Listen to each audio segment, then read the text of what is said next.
steel, firearms, and the Industrialists crossing into another world. Hey, fanfic family! So glad to see you here again to continue this incredible adventure. As always, kindly remember, this story is 100% fiction. So don't go looking for dimensional portals in your closet. All rights to this fantastic novel belong to the original author. We're just your humble narrators of epic tales. Are you enjoying the fanfic? Show it by subscribing to our YouTube channel and dropping us a like. And if you're impatient for more exclusive content, our Patreon is your happy place. Chapter 626 Negotiation. A winding river cuts across the land, its waters flowing calmly. But the atmosphere on both banks is far from peaceful. On the north bank, large numbers of war horses gallop across the land, raising clouds of dust that seem to blot out the sky. The riders are all tall, strong, and fierce-looking orcs, brandishing their weapons and showing off their horsemanship skills, occasionally casting provocative glances at the opposite bank while uttering various strange cries. On the south bank, another army stands, unlike the boisterous orcs on the other side. They are not running amok, but rather standing in neat square formations, officers and soldiers alike silent, solemnly watching the opposite bank. One is in uproar, the other is poised for battle, both are filled with murderous intent. Siegfried places a hand on his forehead, frowning as he observes the orc army opposite him. These barbarians appeared disorganized, running around haphazardly, as if an army could be easily routed with a single charge, like a heap of loose sand. But Siegfried knew that if he recklessly charged, the orcs would retreat in a seemingly chaotic yet actually orderly fashion, luring him into pursuit. His army would gradually stretch out and become scattered during the chase.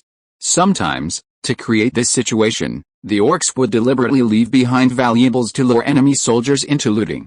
When a gap appeared in the enemy's defenses, they would transform from a scattered mob into a ferocious pack of wolves, using their high-speed warhorses to break through the enemy's defensive weaknesses, throwing their formation into disarray. During this time, orc cavalry would continuously harass the enemy with arrows from the flanks, coordinating with the charging heavy cavalry. Ultimately, the orcs' enemies would face a terrible rout. In previous encounters, Gabella had fortunately possessed a considerable number of cavalry as auxiliary forces, and the Imperial army was better equipped than the Orcish barbarians, allowing them to achieve a stalemate despite being outnumbered. While Antonio and Siegfried observed the orcs, the Orcish army's high command was also observing Gabella's army. Truly a powerful nation in the human world, Chieftain Abar looked at the opposite bank with some envy. Look at that orderly formation, look at that fine armor, and those sharp weapons. We should all learn from them, great Chief Abar, exclaimed General Arroyo beside him. We can also form orderly formations, but those armors and weapons are not so easy to obtain. That's why I want you to treat those human craftsmen well. Chief Abar's eyes flashed with a glint of light. They are a precious treasure. We orcs excel at fighting, but we lack the patience and ingenuity when it comes to crafting. That's where humans come in. Arroyo grinned, his enormous fangs gleaming in the sunlight. Great Abar, I will plunder more slaves from the human world to offer to you. They will bring more skills, and their skills will make you even happier, fool. Abar lashed him with his whip, but it didn't hurt. I want subjects, not slaves. Yes. Yes. Great Abar, Arroyo laughed loudly, knowing the great chieftain wasn't truly angry. I will bring you even more subjects, as numerous as ants. Kellum, who had been silently watching the human army, reminded them, it's almost time. I think you should go now. All right. Let me meet Gabar's cubs. Abar laughed. They seem to be coming out. Siegfried, with his excellent eyesight, said, we should go too. Let's go. Antonio nodded. Aldrich, standing beside him, flicked the reins, and his mount's hooves began to move. Antonio, Siegfried, and Aldrich walked together to the riverbank. On the other side of the river, on the Orcish side, Abar, Kellum, and Arroyo also headed towards the river. Eagle. Eagle. Eagle of the plains, the orc cavalry stopped their patrols, clenched their fists, raised their arms, and shouted incessantly. A powerful, rolling oar surged across the river. Abel waved triumphantly in their direction. HMPH, Aldrich beckoned, and the Gabella army behind him immediately roared. Lion! Lion! Lion! The lion of Gabella, though fewer in number, they were perfectly aligned, their imposing presence in no way inferior to the orcs. The two groups each boarded a small boat and arrived at a large, moored raft in the middle of the river, where tables and chairs were set out. Abel and Antonio met each other up close for the first time. "My brother." Abel opened his arms and greeted Antonio. Siegfried frowned. "My brother" was a common form of address used by rulers of human kingdoms when they met. How could a barbarian from another race use it?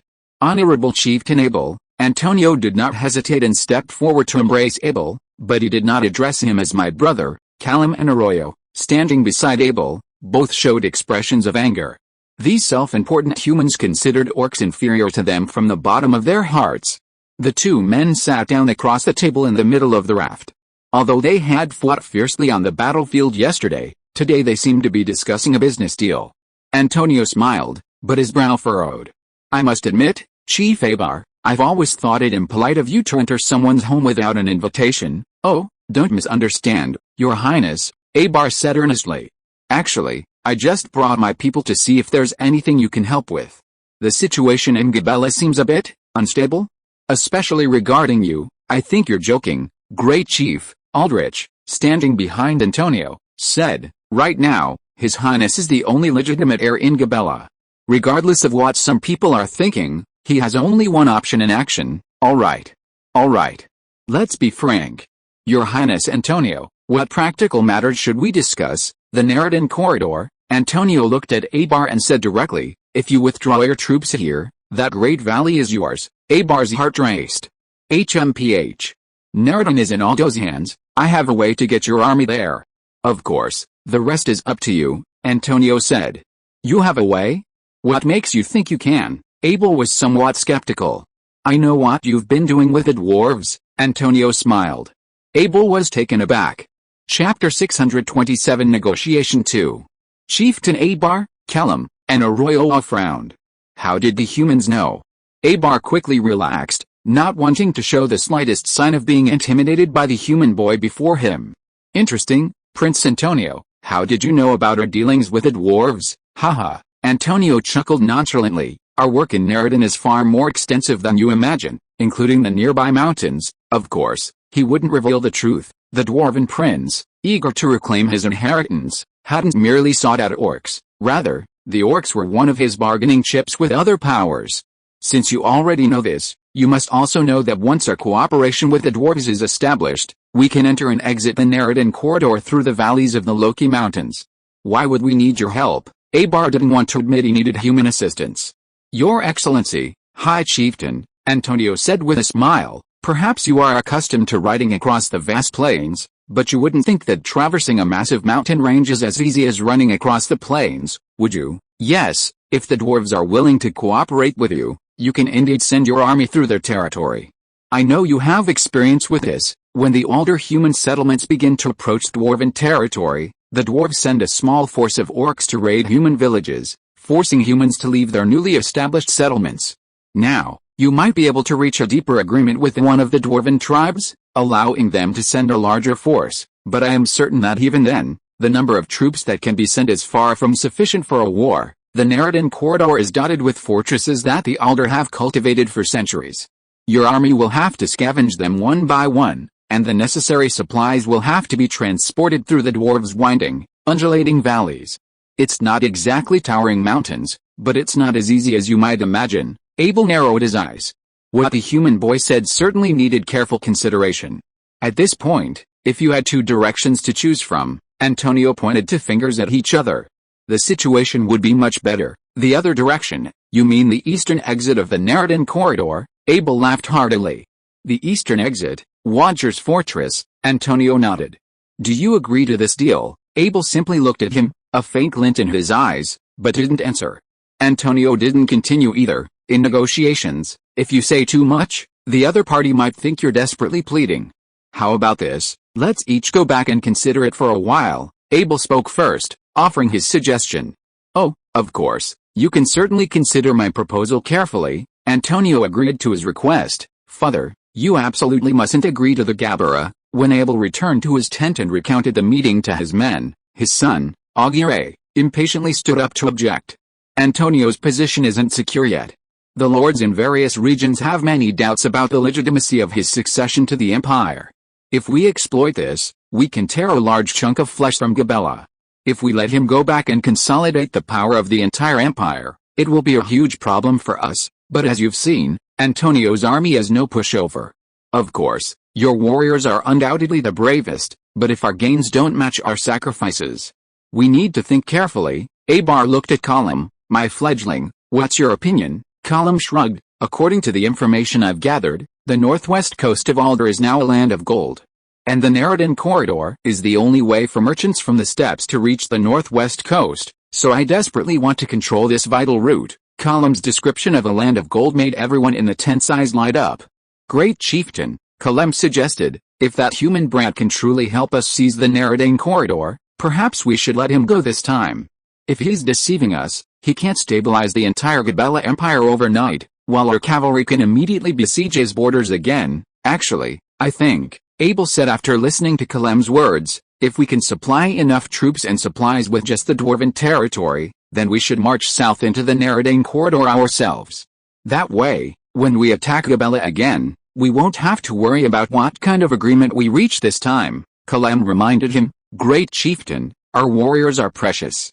It would be best if we could minimize casualties in battle. Great chieftain Abel thought it over and finally decided, this time we'll withdraw our troops first to gain Antonio's support for our entry into Alder. If he dares to deceive us, HMPH, a piercing light flashed in Abel's eyes. He thought to himself, Antonio, you'd better stabilize your country quickly. If I take Naradan and the situation in Gabera is still unstable, we'll meet again with the armies. The dwarf Immer, carrying a shield and an axe at his waist, arrived at the entrance to Black Rock Pass. Behind him were 10 followers, all of whom had followed him when he was expelled from the tribe. Immer looked at the familiar terrain, his heart filled with emotion. He looked at his followers. It's all the same here, even every blade of grass seems to be the same as when I left. One of his followers bowed to him, Lord Immer, because you are the rightful ruler here, everything here awaits your return. Yes, you're right. The follower's words ignited a raging fire within Immer. I am the rightful ruler here. That despicable usurper deceived my father, that senile old fool, with vile means, expelling his rightful heir. My God, has anyone ever heard of anything more absurd? He suddenly shouted towards the pass, his voice like the ringing of a great bell. I know you've been secretly observing. Come out and welcome your true chieftain. Before he finished speaking, a dwarf appeared on the pass. Chapter 628 Clan Chief Challenge. Immer, the short, stocky figure on the pass shouted down. You no longer belong here. Why did you come back? Damn Ramsden. Immer recognized the figure. He wouldn't forget that when the old idiot ordered him expelled, it was Ramsden who was the first to respond, even shoving him out of the council hall. Enemies meeting again, their eyes blazed with fury. Immer's eyes widened, his arm muscles bulged, and a string of foul language sprayed towards the pass.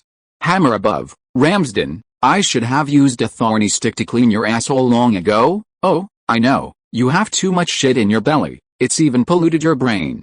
Ramsden above didn't back down, retorting with each insult. Immer, you are a disgrace to the Stonemasons clan, a disobedient bastard. Of course, now you're just a homeless wretched wretch, a stray dog without a kennel. Ahoha. Ramsden's sharp retort made Immer jump up and down in anger. Even his mustache, which was tied in a small braid, stood on end. As Immer roared with bloodshot eyes, one of his followers hugged him from behind. Lord Immer, don't waste time on pointless insults, just tell them our purpose. Immer rubbed his red, bulbous nose. You're right, but do you know, I was just pretending to be furious to lower that idiot's guard. You seem to have really broken down just now. His follower silently grumbled in his heart, but said aloud, your wisdom is broader than mountains. As they spoke, Ramsden's voice echoed from the pass. Hammer above, where did you pick up all this trash around you? Are they all pathetic wretches driven out of other tribes like you? Immer was about to retort when his followers grabbed him. Suppressing his anger, he shouted, Fool Ramsden, I didn't come here to argue with you. Prick up your cursed ears and listen carefully. I, Immer Stonemason, a complete dwarf, challenge Mallory Stonemason, the usurper of the Stonemason clan, for the position of clan chief. Let Mallory come out and fight. Yes, let that coward come out. Haha, Mallory will probably tremble with fear. Immer's followers also joined in the clamor, doing everything they could to humiliate the current Stonemason clan chief. Hammer above, Ramsden, on the pass, didn't retort. He wiped the sweat from his brow and said to the other guard stationed there, Immer's gone mad with the greed for the chieftain's position.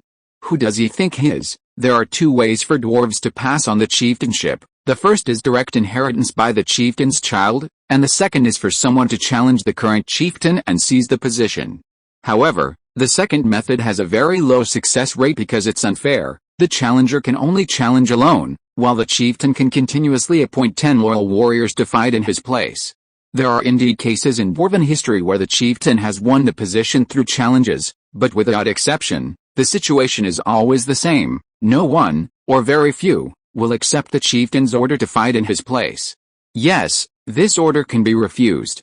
In such cases, the chieftain must fight personally, and if he loses the battle, the chieftain's position is relinquished. This also illustrates that the former chieftain had lost both the support of his people and his personal prowess. When both are lost, it is indeed time for a change. This is what Ramsden couldn't understand. How could that idiot Imel dare to make such a challenge? Did he think the current chieftain, Mallory, was all alone? As someone trusted by Mallory, Ramsden naturally believed that Mallory was doing a good job as chieftain. At least Mallory could find 10 people willing to fight in his place, and Ramsden himself was one of them. Had Imel gone so far as to think he could defeat 10 dwarven warriors in a row? This challenge wasn't a one-on-one fight. Although each battle was one-on-one, the 10 warriors would fight consecutively, and there would be an 11th, the chieftain himself. Immer, Ramsden roared down, "You're insane. You're completely insane. Oh, for the sake of our shared stonemasonry clan, I beg you, please save yourself a last shred of dignity. I really beg you. Do you want your life to become a complete joke?" Immer was unmoved. "This is none of your business. Just tell Mallory, that usurper, exactly what I said. If he doesn't have the guts to answer the challenge, then let him obediently return the chieftainship to me. Perhaps I'll take pity on him and let him stay, maybe even provide for him in his old age, in the dungeon." Of course, Ramsden looked at him from the pass with a gaze that was half mocking and half pitying. "But, have you forgotten? You've been expelled from the stonemasons clan," Immer roared. "But I'm still a dwarf, and that rule applies to all dwarves. Do you dare break this ancient tradition? Go and convey my message now." "Very well. Exiled one. I will relay your madness to the great chief Mallory." Ramsden didn't forget to provoke Immer as he left. Immer and his followers didn't leave either, staying put to await Ramsden's message. Half a day later, Ramsden returned, still standing atop the pass, shouting down at Immer. "Exiled one. The great Chief Mallory has granted your mad request. Out of pity, Chief Mallory allows you to choose the location of the battle." Hearing this, if it weren't for Ramsden, Immer might have burst out laughing. Challenging a location he had chosen was part of the plan, and since Mallory himself had brought it up, it saved him the trouble of explaining. "Fine. I'll be waiting for the usurper in Lilac Valley in 3 days, Immer snorted heavily, turned, and led his followers away with their heads held high. What a madman! Ramsden rubbed his forehead, watching Immer's retreating figure. Chapter 629 Change of Heart. Immer returned to the temporary camp and plunged into his tent. Someone was already waiting for him inside, the old orc Eugene. "Oh, welcome back, Your Highness, noble prince of the stonemasons clan. I wonder how your journey went." Eugene had already guessed the outcome from Immer's expression. Immer snorted heavily, not answering immediately. Instead, he walked to a crate, pulled out a bottle, uncorked it, and began to drink heavily. Eugene waited quietly. Only after finishing the last sip did Immer wipe his mouth. "The usurper accepted my challenge." Eugene's eyes lit up. "Congratulations, Your Highness," Immer added. "The old idiot is dead." His eyes were filled with complex emotions, sadness and resentment. "He has fallen into the embrace of the earth, and the usurper has inherited his power." "This is sad news." Eugene shook his head. "Please accept my condolences." "No," Immer roared. "This is good. If you were still in this world, I would be in trouble, but now he sits on the chieftain's throne as a complete usurper. It's much easier." Immer smashed the wine bottle to pieces, his hands clenched into fists. "I will repay him for all the humiliation. No, I will repay him double, and double again." The dwarf's expression was ferocious. "Eugene, from now on, you will call me chieftain." "Chieftain of the stonemasons clan." Eugene bowed solemnly to him. "As you command, great prince." "Oh no, great chieftain." A faint smile appeared on his lips, then he straightened up solemnly. "Lilac Valley." Immer looked at Eugene, his expression serious, his gaze cautious, as if he were now a true chieftain. "Let me double-check, are your men alright?" Eugene placed a hand on his chest, assuring him, "There won't be any problems. The warriors sent by the royal tent to help you are all elite, and the terrain in Lilac Valley is flat and connected to the outside world, which is advantageous for our cavalry to ride freely." "That's good," Immer nodded. For a moment, Eugene felt as if he had a hallucination. The Immer before him was a different person from the Immer before. The previous Immer, even when he first entered the tent, was arrogant, reckless, and unable to hide his emotions. But the current Immer was dignified and cautious. Had he already taken on the role of chieftain? Interesting.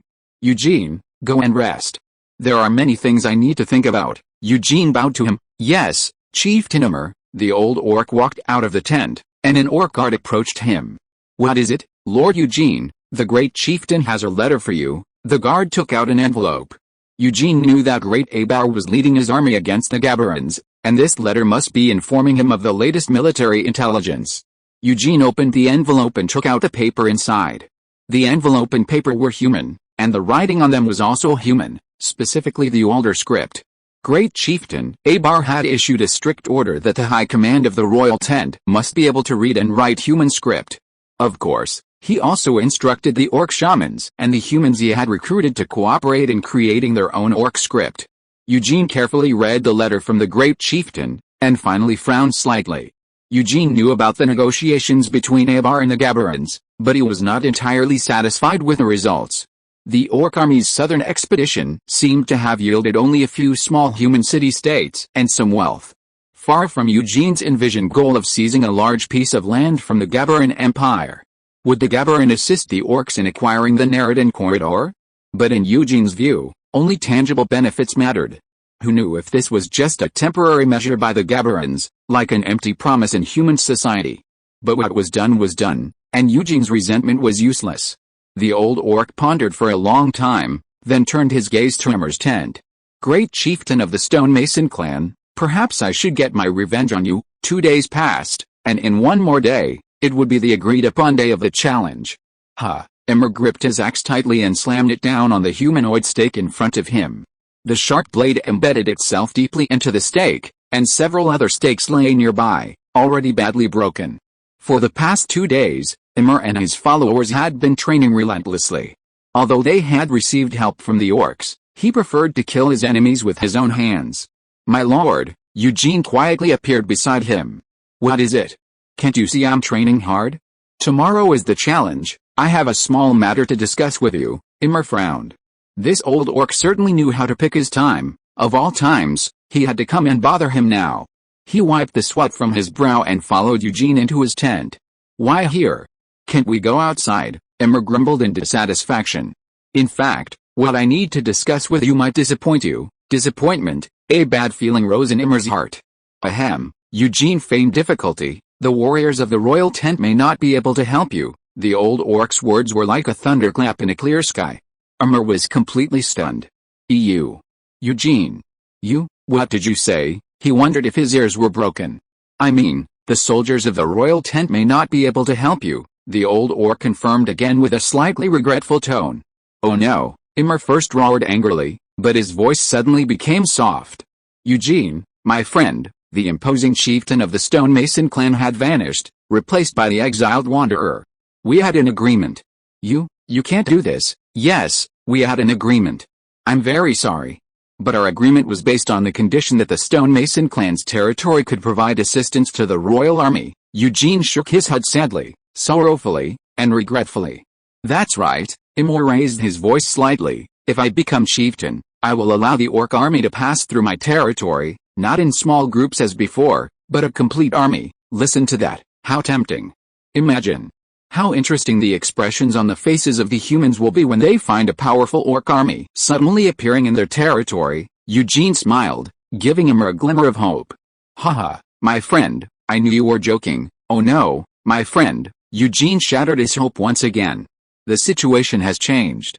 My dear Immer, the royal army no longer needs your territory. We have found another way into Alder.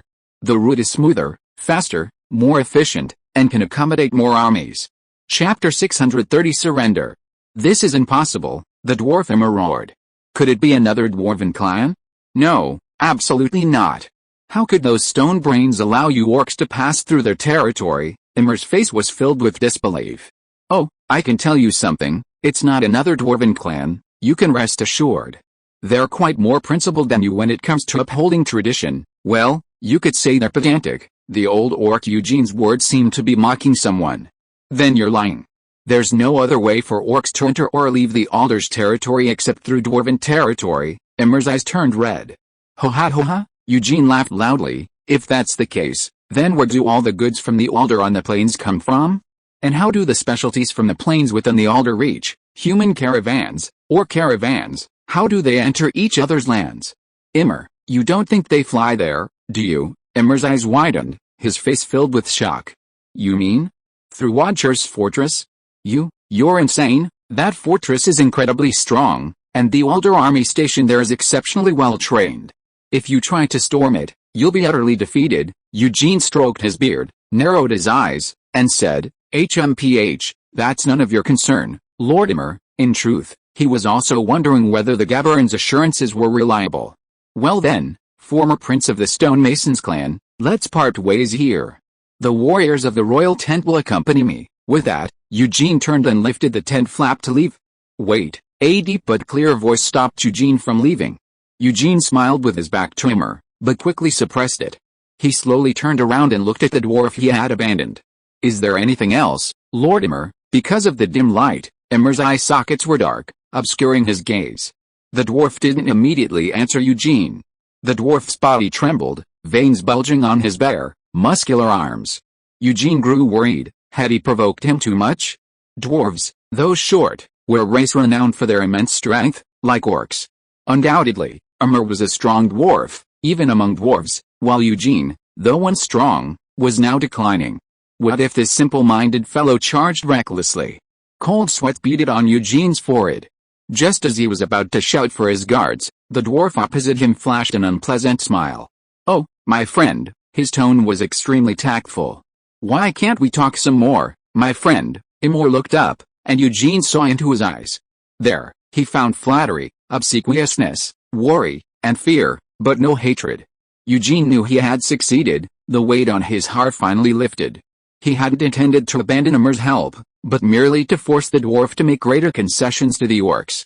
He knew that Immer's inner strength wasn't as formidable as he appeared. Bluster was his true nature. And now, the challenge for the chieftainship was about to begin. If Immer were alone, he would be utterly unable to defeat the 10 warriors sent by the current chieftain. Therefore, he had to rely on the orcs. If Immer refused to compromise further, he would face the stonemasons alone, and with his cowardice, he would only slink away rather than fulfill the agreement made a few days prior. He was already a disgraced exile, and now he had broken his promise to challenge them. The name Immer would become synonymous with shame for the entire dwarf race. Parents probably wouldn't even name their children after him. Yes, Eugene had taken a gamble with a high chance of winning, but still a gamble with a possibility of losing. And he won. Look, Immer said tactfully, tomorrow will be an important day for me. What conditions can you set? I firmly believe that the craftsman's territory will bring immense benefits to the royal court on the plains. This guy immediately understood his place, whereas just moments before Immer had been arrogant towards Eugene. Eugene felt a surge of satisfaction. Although Immer was now defeated fugitive, he was still the son of the former chieftain of the craftsman's clan. The feeling of having the fate of such a powerful figure firmly in one's own hands was truly exhilarating. Oh, Lord Immer. I just remembered that too. Although we have a way through Watcher's fortress, having another route to contain the Ordos from the rear is also very good. Ho ha ho ha, I knew it. I knew it. Immer laughed happily, his voice filled with relief. Of course, this makes one somewhat dispensable. Eugene's face hardened slightly. Ah, yes, yes. But it's like wealth. Who would complain about having too much wealth? Immer became cautious again. You're right, Lord Immer, the old orc Eugene nodded. Who would complain about having too much wealth? But it must be ensured that it is one's wealth. He emphasized the word one's. What do you want to do? Immer jumped up and shouted. To annex the stonemasons clan? No. I absolutely cannot agree to this. Oh no, no, no. Eugene waved his hands. The stonemasons clan will still be yours, Lord Immer. But I think you know the terms protectorate and vassal state, right? His expression turned serious. The stonemasons clan will still retain a great deal of independence. We will not interfere in the clan's internal affairs, but in external matters, not only with the human kingdoms, but also with other dwarven clans, they need to be aligned with the royal tent. This is still too much. Eugene saw hesitation in Immer's eyes. Isn't this good? On the other side of the plains, many of the Alder's former protectorates have become royal tent protectorates, and the people are still living in peace and prosperity, with most of them unaware of what has happened. Immer, pledge complete loyalty to the royal tent. Think of it, the entire stonemasons clan awaits your rule. The old orc's words echoed in Immer's mind like a devil's temptation. I agree, he agreed. Chapter 631. The door opens. Woo, a long, drawn-out horn sound echoed throughout Lilac Valley. A troop of dwarven warriors, wielding long spears, entered the valley in neat formation. Reaching a flat area in the center of Lilac Valley, the dwarven warriors first changed their column into line, then slowly into an arc. The warriors stood solemnly facing the valley entrance, awaiting their guests. A huge, robust wild boar with long tusks slowly emerged from the dwarven ranks, carrying a dwarf on its back, much like a human or orc riding a horse. Although similarly stocky and bearded, this dwarf's appearance was immediately distinguishable from the others. His hair and beard were neatly groomed, and he wore a more vibrant silk robe, exuding luxury. A gold-trimmed cloak draped over his back, and a ring inlaid with a large emerald adorned the middle finger of his right hand. Mallory, the chieftain of the stonemasons clan, sat quietly atop his mount, gazing into the distance, awaiting the arrival of the exile to challenge his position. Time passed, and the sun gradually moved south. Mallory frowned impatiently. Ramsden, he called to his subordinate. My chieftain, what are your orders? Ramsden rushed forward, respectfully inquiring of Mallory. Ramsden was one of the 10 warriors chosen to fight in place of their chieftain. Why hasn't that sinner arrived yet? Wasn't today the appointed day? Ramsden scratched his head, unsure how to answer. He was also puzzled. Had Immer played a trick on everyone? He would become a complete laughingstock. Perhaps he's already scared away, another warrior offered his speculation, eliciting laughter from those around him. Ramsden said, My chieftain, please wait a little longer. I think that fellow Immer isn't so depraved. Very well, then I'll wait, Mallory said dismissively. If that fellow doesn't arrive by noon, I'll send word to every clan that this ridiculous chieftain's challenge. No sooner had Mallory finished speaking than a small group appeared in the distance, walking towards them. He laughed. Oh, our honored guests have finally arrived. Mallory waited confidently for Immer and his followers, already prepared to watch his warriors smash the bastard's head. But to his surprise, Immer and his group stopped mid-walk, merely watching from afar. Was this fellow intimidated by the force he had brought today? He was cowardly, afraid. This coward. He had known all along that he was like this. A disgrace to the dwarves. What's that? Ramsden pointed ahead. What? Isn't that bastard Immer? Mallory asked, his smile immediately vanishing as he looked into the distance. From the valley entrance in the distance, billowing dust rose into the sky like a sandstorm. Hammer above. What's that? He asked, echoing Ramsden's question. Orcs, Ramsden shouted, his excellent eyesight allowing him to identify the newcomers. Why are orcs here? The dwarves murmured amongst themselves. At that moment, Immer and his group, who had stopped earlier, resumed their march, moving at an incredible speed, almost running. A small group of orcs caught up with them and joined Immer. The orcs were incredibly fast, all mounted on horses. They quickly arrived a short distance ahead of Mallory and his group. Confused by the orcs' presence, Mallory remained silent. Immer spoke first. Mallory, you usurper.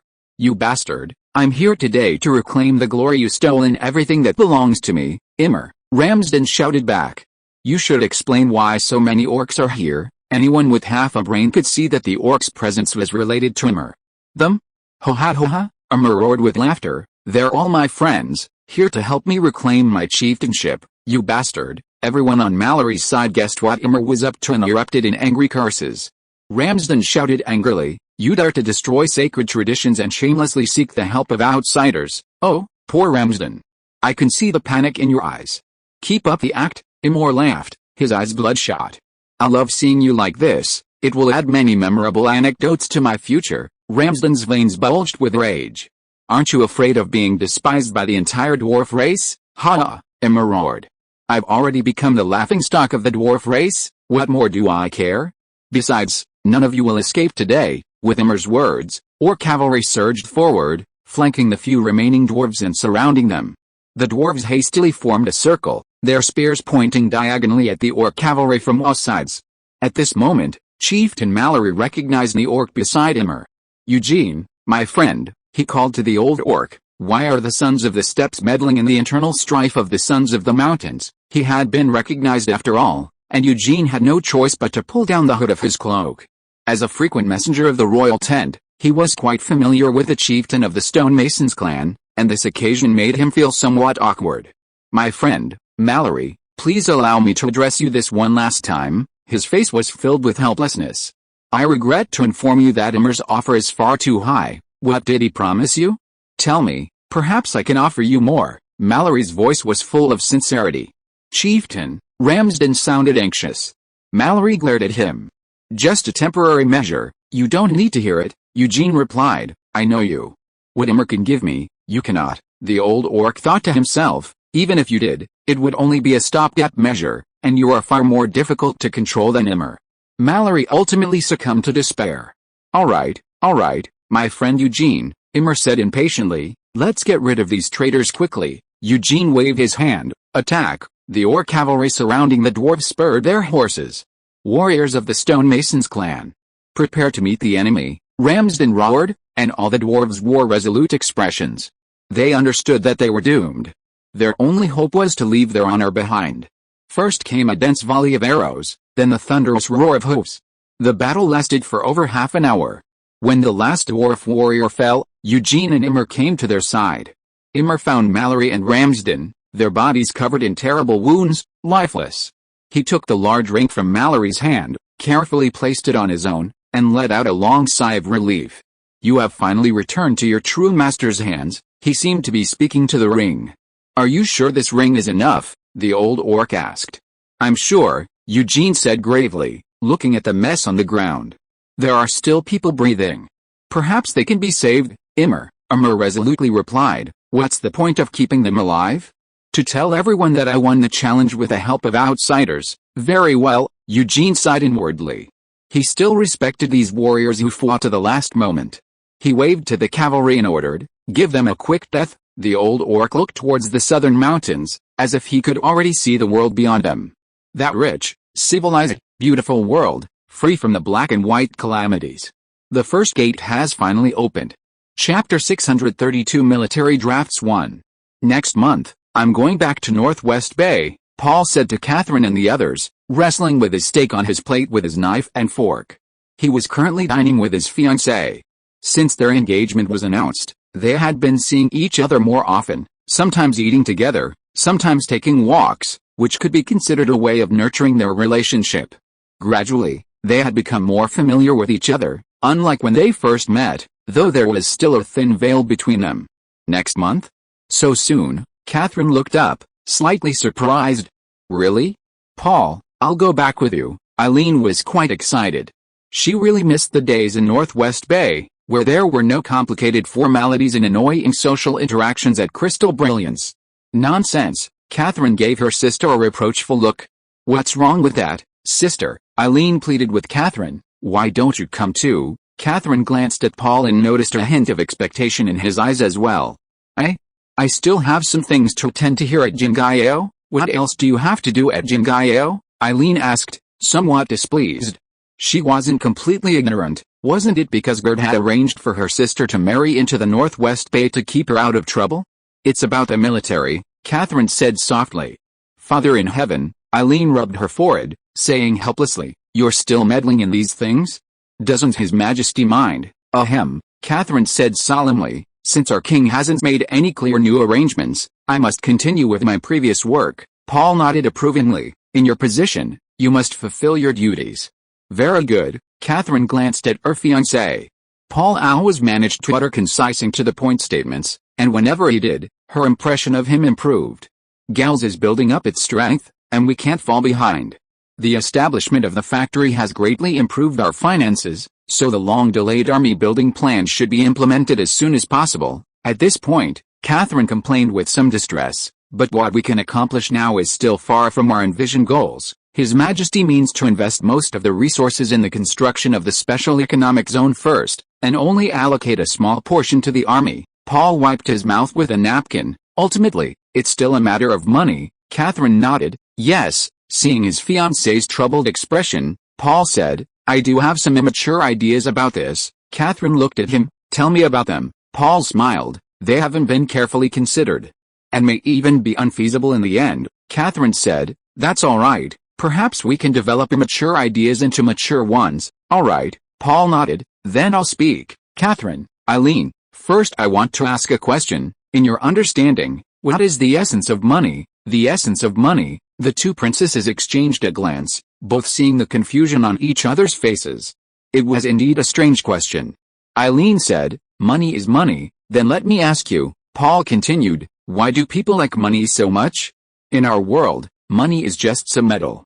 Sure, the metals that make it, gold, silver, copper, are rare, but can these metals be used to fill our stomachs or to keep warm? Eileen said, but these metals can be exchanged for food and clothing, and these things can satisfy the needs you mentioned. That's right. Paul clapped his hands approvingly. Eileen, you've hit the nail on the head. In other words, what truly satisfies our survival needs is not money itself, but the goods it can buy. Eileen and Catherine nodded readily. Paul concluded, so, money is a form of trust. What is this trust? I can use a small piece of metal to exchange for the things I need from you, and I can guarantee that you can use that same piece of metal to exchange for the things you need from someone else. Money is the certificate of this trust, and all of human civilization endorses this certificate, artificially assigning it value. Hearing this, Catherine felt quite puzzled. Although Paul was talking about knowledge she hadn't encountered before, which was quite novel, he seemed to have gone off topic. Weren't they just discussing military construction? But she also vaguely felt that Paul was laying the groundwork for his earlier immature ideas, only this setup was a bit long. She decided to continue listening, and besides, what Paul was saying was indeed quite interesting. Then Paul asked, so, you two, let me ask you this, is more money, as a form of credit, always better in this world? What's there to doubt? Of course, the more the better, Eileen answered first, her eyebrows dancing with excitement. Isn't the kingdom's government struggling with a lack of money? More money means more things can be done, right? For example, in the military, recruiting more soldiers and manufacturing more weaponry. Yes, Paul nodded. For individuals, more money is naturally better, but I'm asking about the world as a whole, about all of human society. Is more money really always better? Catherine slowly shook her head. After Paul's explanation, she had some vague, abstract understanding in her mind, but she didn't yet know how to express it in concrete terms. Paul asked, should we consider that, within a limited scope, the total material wealth of society, that is, the food, clothing, and other necessities for each of us to survive, and the money circulating in society should be in a dynamic balance? Eileen asked, balance? What do you mean? Looking at the little princess's curious gaze, Paul felt a surge of satisfaction. He enjoyed this feeling of being a teacher, even though his own understanding of economics was only superficial. Looking at Catherine, he noticed a hint of admiration, even worship, in the gaze of this usually proud princess. Paul felt a secret thrill. Let's set up a simple model. Suppose our human society's material wealth is 10 loaves of bread, and we only have 10 gold coins. At this time, one loaf of bread corresponds to 1 gold coin, but one day, the Lord of Light suddenly appeared, and the gold coins held by human society suddenly doubled to 20 gold coins. Now, how many gold coins correspond to 1 loaf of bread? Eileen rolled her eyes at him. Naturally, 2 gold coins. HMPH, even a child can do that. In other words, where you used to be able to buy 1 loaf of bread with 1 gold coin, now you need 2 gold coins to buy 1 loaf of bread. Oh, that seems to be it. Money is worthless now. Chapter 633 Military Drafts 2. Exactly, Paul said, looking at Eileen. Money becomes worthless. This phenomenon can be called inflation.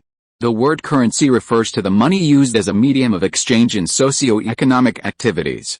As the name suggests, it inflates like a bubble, but its quality, that is, the corresponding material wealth in society, does not increase. Conversely, if the Lord of Light were to appear again and reduce the number of gold coins in human society to 5, Then each gold coin would correspond to 2 loaves of bread, twice as many as before. With less money circulating in society, this phenomenon can be called deflation. Paul's explanation made the sisters nod repeatedly, but Catherine still couldn't help but ask, but what does this have to do with what we discussed at the beginning? What about the immature idea Paul mentioned at the beginning? Alright, that's where we're going to get to it. Be patient, don't rush, Paul smiled. His explanation just now had a bit of a show-off feel to it, and he had unknowingly said a bit too much. The materials that make up money cannot be readily available or easily obtained, like water, soil, or stone.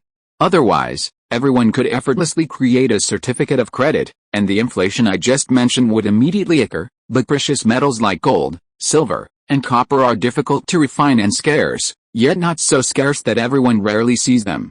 This perfect balance makes them ideal materials for making coins. Now I have a conclusion. Coins made from these precious metals naturally possess a deflationary property. Catherine and Eileen exchanged a glance, asking curiously, naturally deflationary? According to what you just said, the total amount of metal coins in the world will decrease. Yes, it will decrease. It will decrease relative to material wealth. Paul nodded. Eileen was puzzled. How could this be? Everyone receives money in one transaction and then spends it in another. The money is just circulating. The total amount doesn't decrease. Unless, the little princess blinked her big eyes, unless, like in the example you just gave, the Lord of Light reduced the amount of money. Haha, Paul laughed. The Lord of Light certainly wouldn't do something so pointless. In reality, there are many reasons that can cause a decrease in the amount of metal coins in circulation. Note that I'm talking about coins in circulation. Under the curious gazes of the two sisters, Paul explained. First, there's a relative decrease. You see, with population growth and technological improvements, people create more material wealth, but the rate at which new coins are minted often can't keep up with the rate of increase in material wealth. The mining and smelting of precious metals is a big problem, am I right? Catherine and Eileen nodded. Then there's the real decrease. Metal coins don't decay easily and are easy to preserve. And every normal person has the instinct to save money, so unless absolutely necessary, people will try to keep their money in their hands rather than spend it. That makes sense, Catherine agreed. Paul continued, especially the great nobles and the very wealthy. Many families built vaults that only took in money and never gave out, passing them down through generations. They had far more extensive income channels than ordinary people, acquiring vast amounts of currency. Many of them squandered money much less than they earned it, and some even took their money to their graves.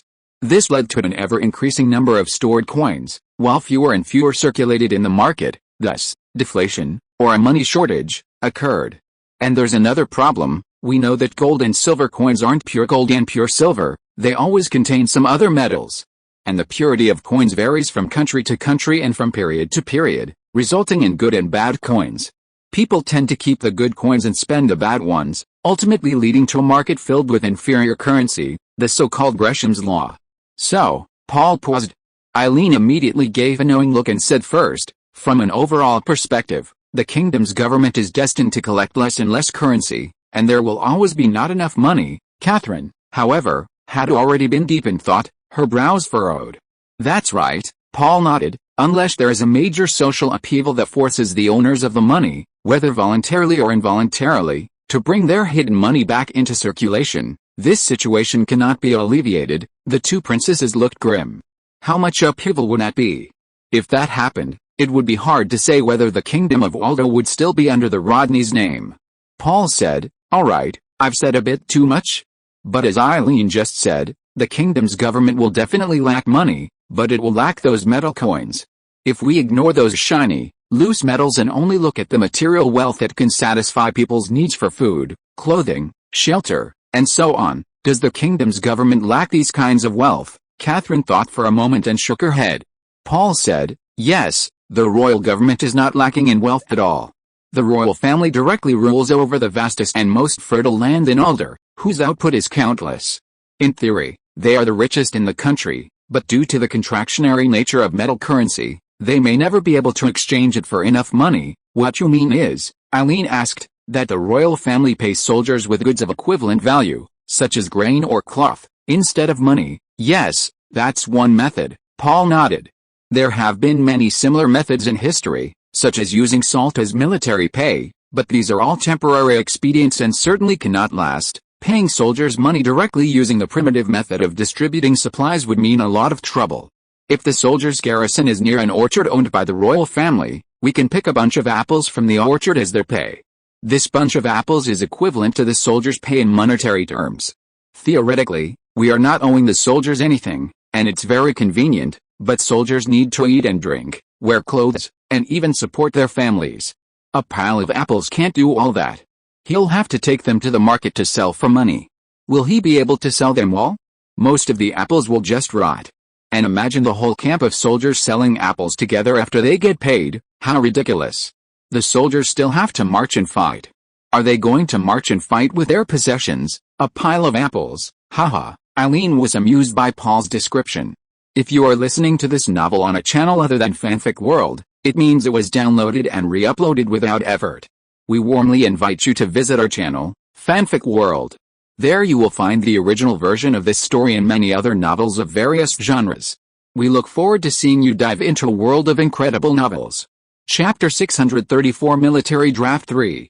Yes, we also need to consider the difficulties in allocating various supplies, as well as the issue of fairness. Catherine added, I think soldiers who are given apples will feel they are being treated unfairly compared to those who are given salt, because salt is easier to retain its value. You see, Paul said with a smile, directly using supplies as a means of paying military salaries will cause many problems in practice. In the ancient, primitive times, people traded by bartering. But as the scale and complexity of trade increased, direct exchange of goods became too inconvenient. That's when money appeared. Money, as a medium of exchange, linked all traded goods together, giving birth to true commerce and the prosperous world we have today. So, Paul finally voiced his immature idea that he had mentioned at the beginning. We can create a new medium of exchange that doesn't rely on scarce metals like gold, silver, and copper, yet still retains the properties of currency. This medium would be used exclusively within the military and could be called military scrip. You see, royal shops are scattered throughout Alder. If the king were to issue a decree, military scrip holders would have the same validity as metal coins of the same value when purchasing goods in royal shops. Then, using military scrip to pay soldiers' salaries would be equivalent to paying them with metal currency. Wouldn't that solve the kingdom's current cash shortage problem? Catherine thought for a moment. That's indeed a good idea. But what should we use to make these military scrips? According to you, since they still have monetary properties, the raw materials need to be scarce, but not too scarce. Diamonds? Those are very expensive. Paul shook his head and replied, use paper. Print intricate designs on paper using standardized printing methods, like the gold and silver coins circulating in the kingdom today. For example, His Majesty the King's portrait and the corresponding denomination. A military note with the same power as a coin would then be made. Paul's words startled Catherine, who then frowned. That seems easy to counterfeit. I can immediately picture counterfeit military notes everywhere. Paul nodded. Yes, I'm almost certain counterfeit military notes will appear, but we can reduce the risk by increasing the difficulty of production. The designs on the notes should be complex, making them difficult to draw. We should hire a skilled seal engraver to carve the master plate for printing the notes. Some seal engravers often have unique techniques for anti-counterfeiting. I think the royal family certainly doesn't lack such talent. Catherine nodded. The royal family did indeed employ such sculptors. When the king issued a decree, he would affix the seal representing royal authority. The design on the seal would naturally have methods to verify its authenticity, otherwise, the king's decrees would be flying around everywhere. Paul continued, the engraved master copy must be kept strictly confidential. Furthermore, we can impose severe penalties on counterfeiters, such as the death penalty, to deter potential criminals. We can also use the material's texture for anti-counterfeiting. Parchment? Parchment is difficult to produce. No, although parchment is difficult to produce, the technology is known worldwide. So, we'll use the kind of paper made from plant fibers from the Northwest Bay. Are you kidding me? Catherine couldn't help but exclaim. The kind of paper you invented is everywhere, it's not scarce at all. And I've heard that some underground workshops unwilling to pay patent fees have already copied it, Paul said confidently, but the paper from the Northwest Bay is still the best quality. We can modify the formula, add something else, like cotton wool, and develop a special paper for making military scrip, making its texture different from ordinary paper, more durable, more resistant to tearing, unlike other papers that crumble easily. Because it's for military scrip, we'll artificially control its production, artificially making it scarce, and prohibit the public from buying this paper. There's another advantage to using paper for military scrip. Paper is still paper, unlike gold and silver which are easy to store. Paper decays, so it can't be stored for generations. Therefore, it will be spent within a certain time frame. Catherine thought of a new problem. Will the members of the army accept it? Paul replied, it's impossible for them to accept it all at once. We need to gradually promote military scrip within the army, starting with the lowest-ranking soldiers. The lower-ranking soldiers and their families have very few material needs. As long as they can buy enough necessities, food, salt, cloth, and alcohol, they can basically meet their needs. And these can be easily bought with military scrip in the shops owned by the royal family. It's not so easy with officers. Officers need a high quality of life and social interaction. Some of the luxuries they need cannot be exchanged for military scrip anytime, anywhere. After all, initially we can only get the royal family's shops to accept military scrip. Even with soldiers, I don't recommend using coercive methods to make them accept military scrip. We can reach an agreement with them. Those willing to accept scrip can receive 1.5, or even 2, times their usual salary, or the pay can be half metal coins and half scrip. We should target soldiers from impoverished backgrounds. Many of them have never even touched money before.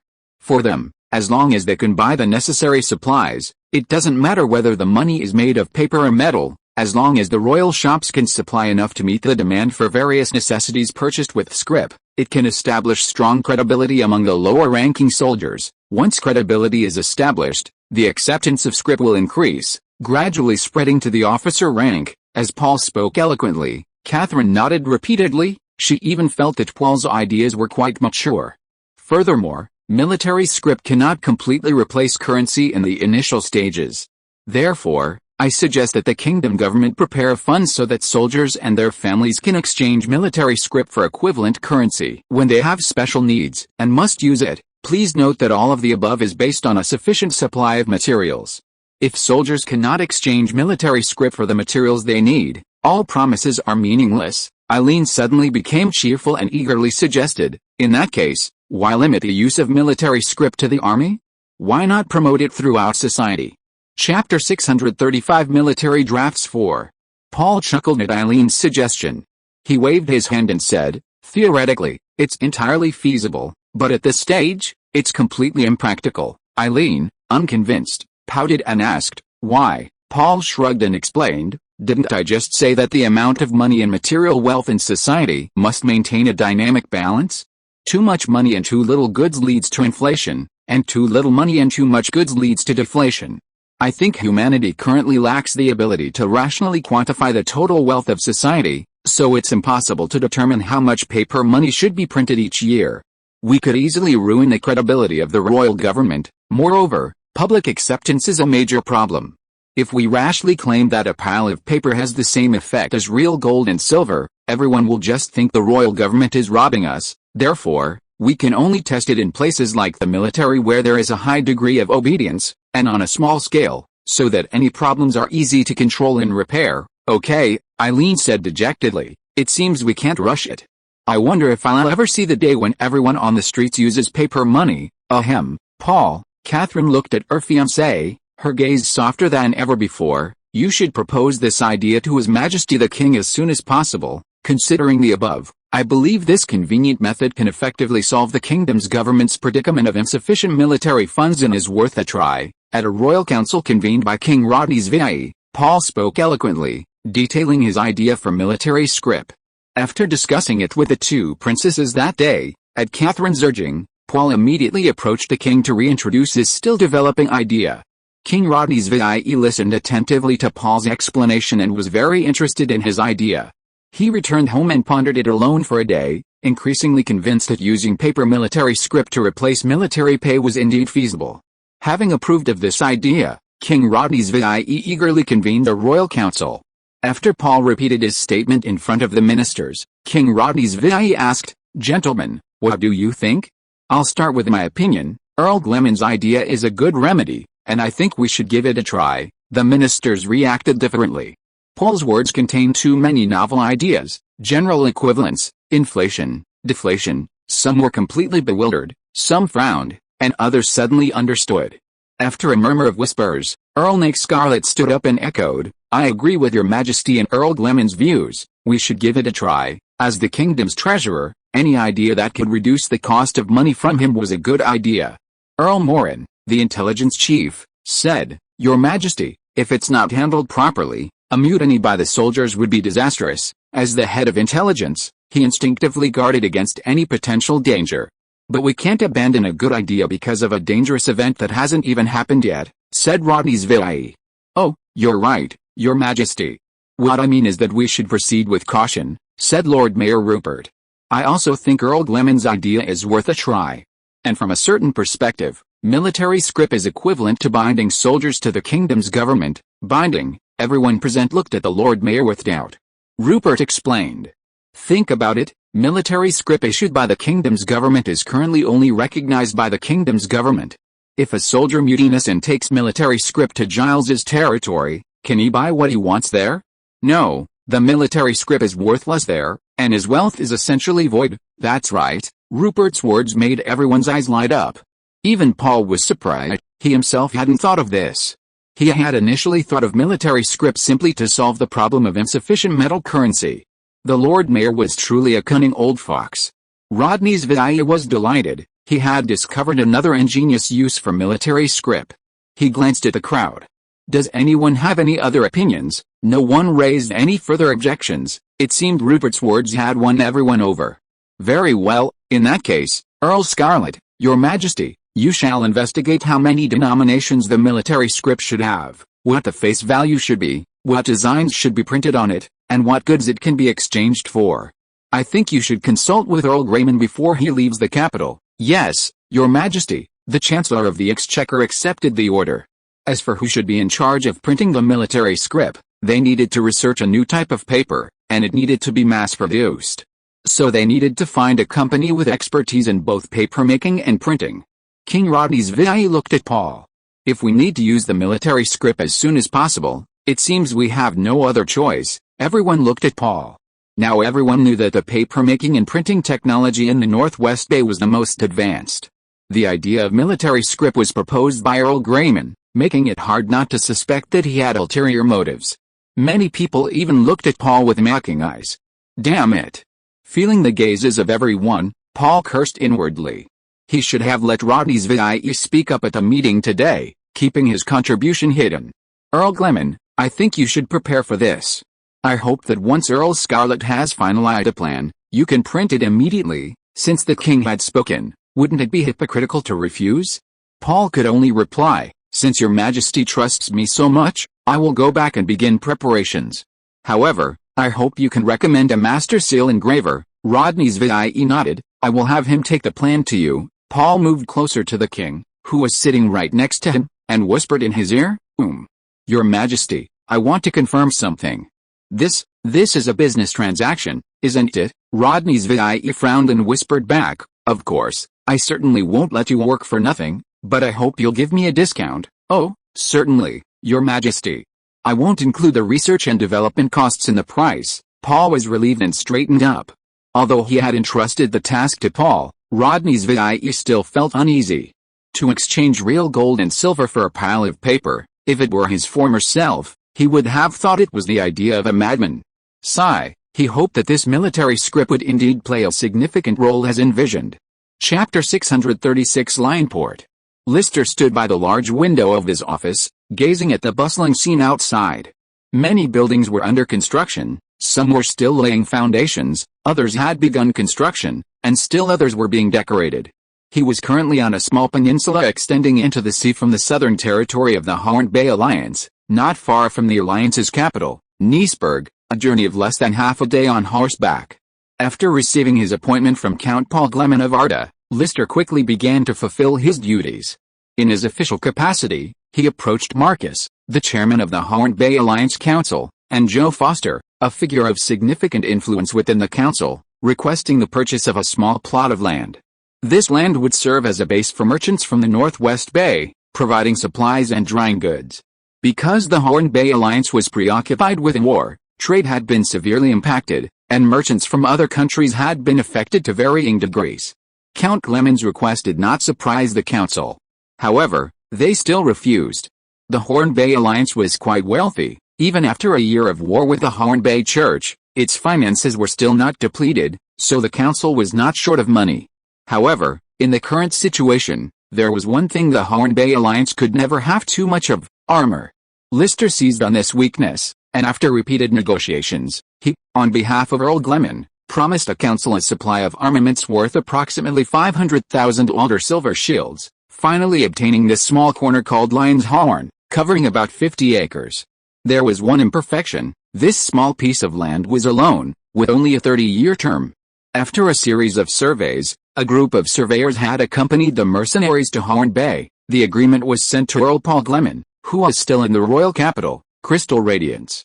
The Earl replied quickly, agreeing and commending Lister, which surprised Lister, who thought he had messed up, while urging him to sign a formal lease agreement with the Hornbay Alliance as soon as possible. The matter was quickly settled, and the unassuming Lion's Horn became a small overseas territory for the Gleman family, for the next 30 years, of course. Friedrich Lister, Dennis McFadden, and Jeremy Irwin jointly became the administrators of this small territory. Lister was responsible for communication with the kingdoms of Hornbay, McFadden was in charge of the construction of Lion's Horn, and Irwin managed the mercenaries stationed there. After several discussions, the three decided to develop Lion's Horn into a small town with multiple functions. Although the area was small, they meticulously planned the dock area, administrative area, trading area, residential area, warehouse area, and military area, making rational use of every inch of land. Lion's Horn was also renamed Lion Harbor, and it quickly became a large construction site, with buildings being constructed one after another. The town hall and military barracks were the first to be completed, and the mercenaries who returned from the Northwest Bay moved into the barracks, taking on the task of maintaining order and defense under McFadden's command. After news of the construction of a port at Lion's Horn spread, a large number of merchants from Northwest Bay who made their living there flocked to the area and settled down. They knew that Earl Gleman had stationed a mercenary corps there, and the merchants of Northwest Bay had a mysterious confidence in the military power of the Gleman family, naturally preferring to live under the Earl's wing. Merchant ships began to dock at the nascent port. In short, this small land, which previously had no fishing villages, began to prosper. Lister had just returned from a long trip to the Duchy of Eaton to learn about the latest situation there. The Duchy of Eaton had recently announced the recognition of spellcasters' legal status, causing a sensation throughout Lion's Horn. Therefore, Lister, in a sense a diplomatic envoy, had to personally go there to investigate. This was his second day back, and Lion's Horn had changed again since he left for Eaton. Looking at the rapidly changing little place, he felt a great sense of accomplishment. Knock, knock, knock. There was a knock on the office door. "Please come in." The door opened, and a City Hall staff member entered, respectfully saying, "Lord Lister, a lady who calls herself Ustini wishes to visit you." Ustini, an image of a chestnut-haired beauty flashed through his mind. What color is her hair? Chestnut, sir. It really was severe. Lister felt a small surge of excitement, yet also surprise at her return. Shouldn't Corner Bay be a place she would avoid at all costs? "Thank you for your trouble. Please let her in." "Yes, sir." After a few minutes, soft footsteps sounded outside the door. Before Severe left Corner Bay, she had lived with Lister for a period of time, so he was familiar with her footsteps. Of course, living together simply meant residing in the same house. There had been no inappropriate contacts between them. The office door opened again, and a familiar face, unseen for a long time, appeared before Lister once more. Severe was fuller than before, her skin smoother, her hair more lustrous. All the changes made her appear even more beautiful and charming. She seemed to be doing well in the Northwest Bay. Without the pressure of the church, she was more relaxed, both mentally and physically, so it was only natural that she had become more beautiful. Sevia entered and gently closed the door. Perhaps, looking at the somewhat dazed man opposite her, the witch smiled. "Should I now address you as Lord Lister?" Lister, realizing what was happening, smiled and said, "No matter what changes occur in my position, we remain friends. Please sit." He gestured for Sevia to sit and then personally poured her a glass of water. "How is life in the Northwest Bay?" Although they wrote to each other every month. "Still the same. Sometimes leisurely, sometimes busy, but most importantly, Safe, haha, I knew you and your companions hadn't gone to the wrong place. Since you're so satisfied, why come back? Perhaps, to reminisce. Sevia's eyes held a hint of resentment. Can't I just come see you? Oh, of course, you're always welcome, Sevia. But I'm sure you're not here just for that, are you? Alright, Sevia sighed helplessly. I heard the Eatons have stopped persecuting spellcasters. Is that true? Lister nodded. It's true, I want to go to Eaton's. Chapter 637 Battle of Melberg. Go to Eaton, Lister shook his head. That's not a good idea, Severe was puzzled. Why? Lister explained, the chaos isn't over yet. Chaos, yes, chaos, Lister said seriously. The Grand Duke's recognition of the spellcaster's status was a very bold decision, but it still caused confusion in the country's thinking. Although everyone hates the church, centuries-old stereotypes aren't so easily erased. A shadow fell over Severe's face. Things didn't seem as rosy as she had imagined. Lister advised her, now that you're back in Horn Bay, I suggest you settle down here, Lion Harbor, at least it's safe here. The witch hesitated for a moment, then finally nodded. All right. Lister felt a surge of joy and asked, you're planning to investigate the Duchy of Eaton, is it so you and your friends can move back to Horn Bay? Severe replied, we are planning to. After all, Horn Bay was our former home. Lister said with some regret, you should settle down properly in the Northwest Bay. This war seems endless. Why? Severe was startled. Ultimately, although she was a witch, she also longed for a peaceful life. If the war in Horn Bay continued, regardless of the attitudes of the nations there towards spellcasters, Horn Bay was not a suitable place to live. She said anxiously, I've been gathering news from Horn Bay and Port Franklin. They say the Horn Bay Alliance's army is advancing inland. They've already won several battles and are about to reach Collins's territory, but, Lister shook his head, I don't think they'll have it easy forever. Like an arrow shot, no matter how powerful it is at the moment of its release, its flight will eventually end. Besides, the church has the papacy behind it, Sylvia said disapprovingly, you're too pessimistic. Just then, there was a knock on the office door. Lister invited in a staff member from the city hall, who handed him a document. After the staff member left, Lister quickly glanced through the document. Oh, I'm such a jinx. Lister's expression was complex, mostly one of surprise. He was about to hand the document to the puzzled Sylvia when he immediately took it back. I'm sorry, I'm a public servant now, and according to regulations, I can't show you internal documents, TCH, Sylvia scoffed. Lister raised an eyebrow again, but the content itself isn't classified, so I can tell you. Sylvia frowned and exclaimed, Friedrich, stop playing games with me, I was wrong, the papacy has intervened. Sylvia's eyes widened in shock. Lister waved the document in his hand, it's the latest news from the front lines, the Allied forces have been defeated at Melberg, they were only a step away from Collins's capital. Watching the two armies locked in fierce combat ahead, Quiller Foster's heart remained taut. General Vasquez beside him also stared intently at the battlefield, his eyes unwavering. Ahead of them, the sounds of battle roared. The Protestant and the Guardians formed echelon ranks, and the first ranks of each side clashed and fought. When one or both ranks became too exhausted or suffered heavy casualties, the first rank would retreat, and the next rank would take its place, initiating a new round of fighting. It was a battle to see which side would give way first. Overall, the Protestant army held the advantage, with 5 intact ranks remaining in their central formation, while the Guardians had only 3, with only the first 2 intact, the third was sparsely populated. Soon, we will achieve victory, General Vasquez exclaimed. This damned war is finally seeing the light at the end of the tunnel. Capturing Melberg is like opening the gates of Collins. Then, the Church of Horn Bay will be ours. This is all thanks to your excellent leadership, Queller praised General Vasquez. The general's reply was somewhat modest. To be honest, if the papacy's detachment hadn't invested so many resources in its northern flanking maneuver, we wouldn't have been able to reach a place so close to Collins City. The kingdom of Collins was simply called Collins City. Among the numerous small kingdoms scattered throughout the Horn Bay, it was quite common for the country's name to be the same as its capitals. General, with victory so close, why not send in the reserve troops and seize the spoils immediately? Oh, my child, the battlefield is full of variables, you must always have a trump card to deal with unexpected events, General Vasquez patiently explained to him. Do you know what I'm most worried about right now? Please enlighten me, General. General Vasquez began to advise his junior, "What I'm most worried about right now is that the papacy will interfere at our last moment. Oh my God, who are they?" Exclamations came from the other officers around them, causing Vasquez and Queller to look in the direction they were pointing. A brand new army was slowly approaching the battlefield with orderly steps. Vasquez was utterly astonished. "Who are they? They're not ours. Does the papacy have reinforcements?" Queller shook his head. "Did the report say there weren't any?" A terrifying thought flashed through their minds simultaneously. They looked at each other. The papacy? As the army approached, they got a clearer picture of them. Their first impression of the unfamiliar army was that they were well equipped. Almost everyone was armored, with a high armor coverage rate, and they all carried gleaming weapons.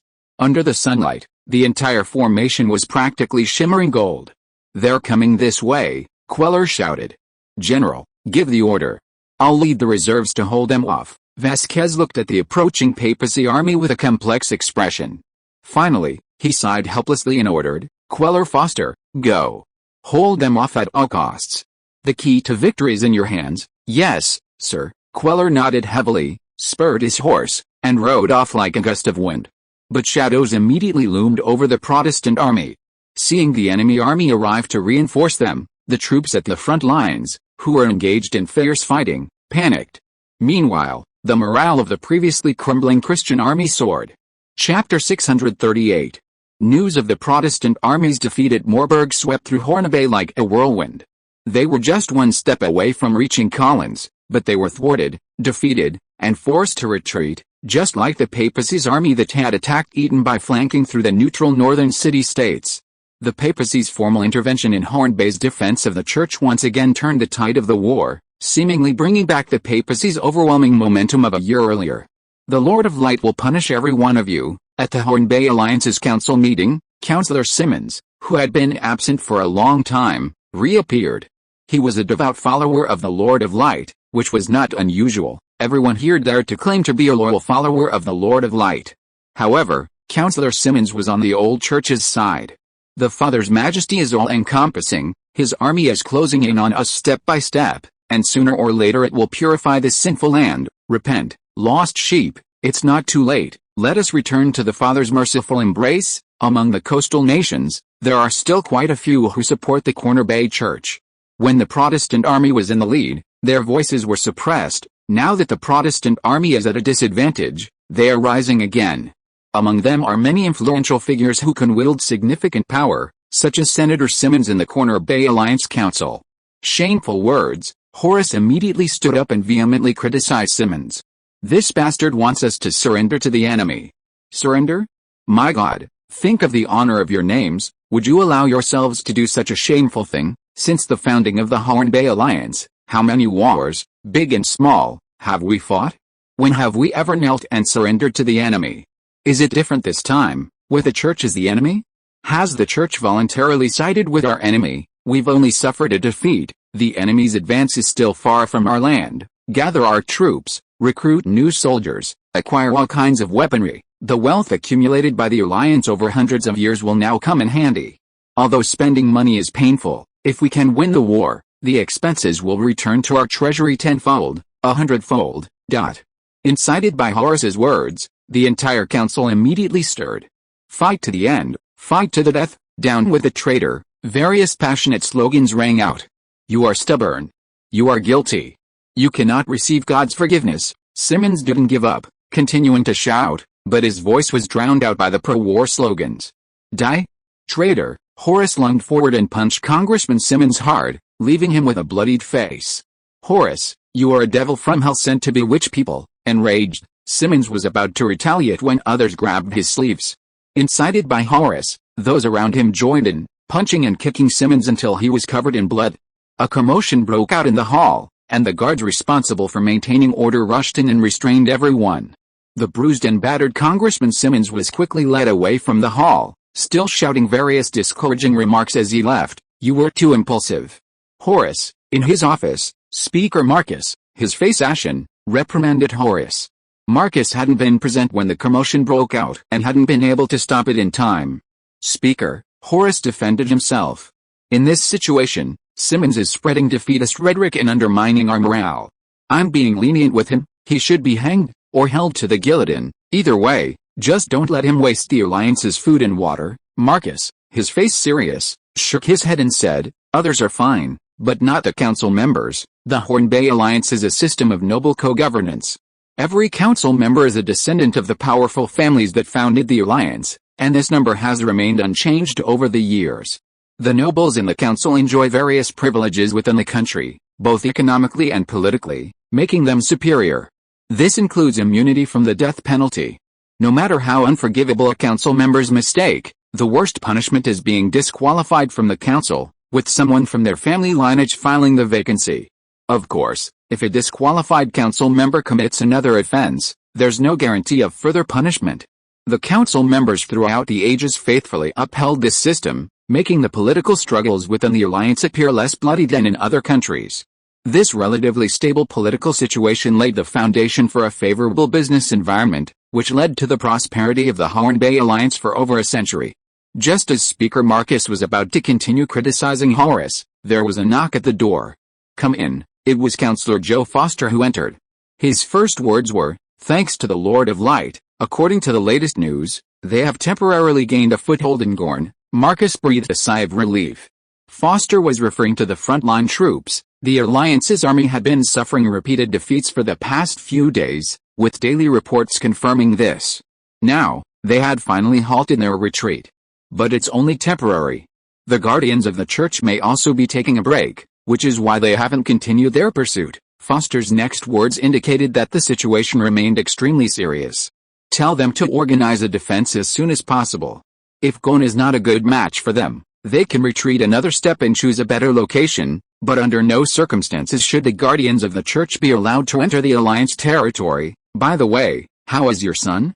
Is he alright?" "Oh, thank God, the boy is fine." Marcus was worried and had no mind to reprimand Senator Horus anymore. He asked the two to sit down and discuss countermeasures for the current situation.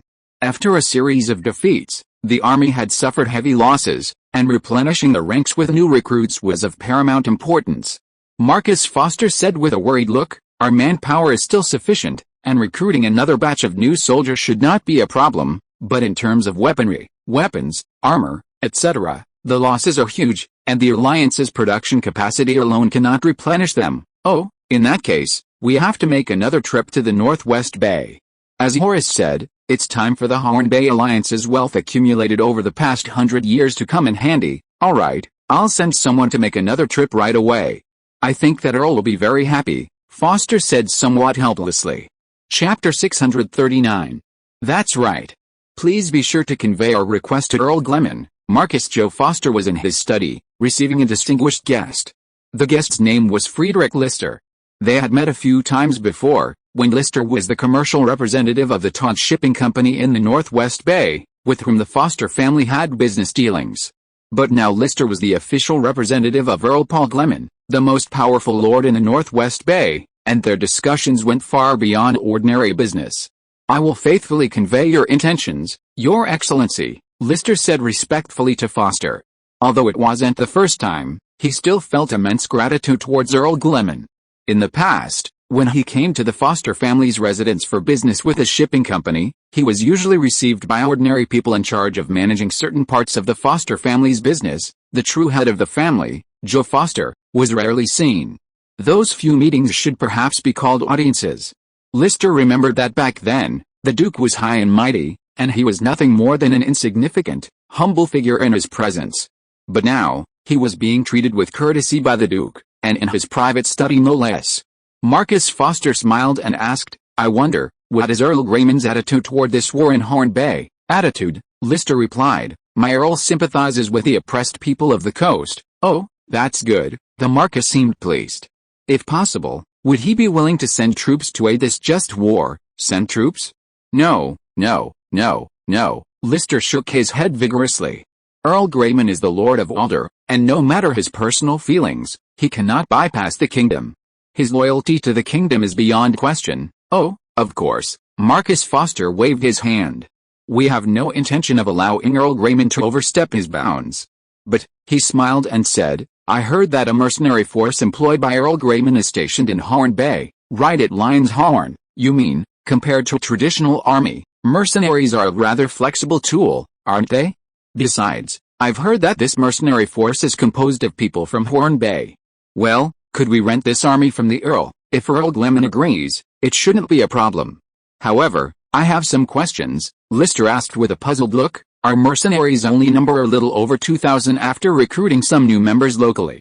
Forgive my rudeness, but are the Allied forces so short of manpower that they're even interested in these 2,000? Oh, of course not, Marcus Foster replied decisively. Of course not. Although we've been a bit unlucky lately, our treasury and manpower are plentiful. It's just, he smiled, we always have to prepare for the worst. Hopefully, your mercenary group will be much stronger by then. As Lister got up to leave, Marcus Foster suddenly called him back. Mr. Lister, has the papacy contacted you? As far as I know, no. That's good.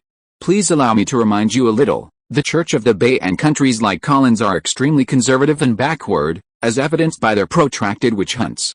If they were to occupy the entire Bay, this land would fall into prolonged decline, and prosperous cities would become lifeless.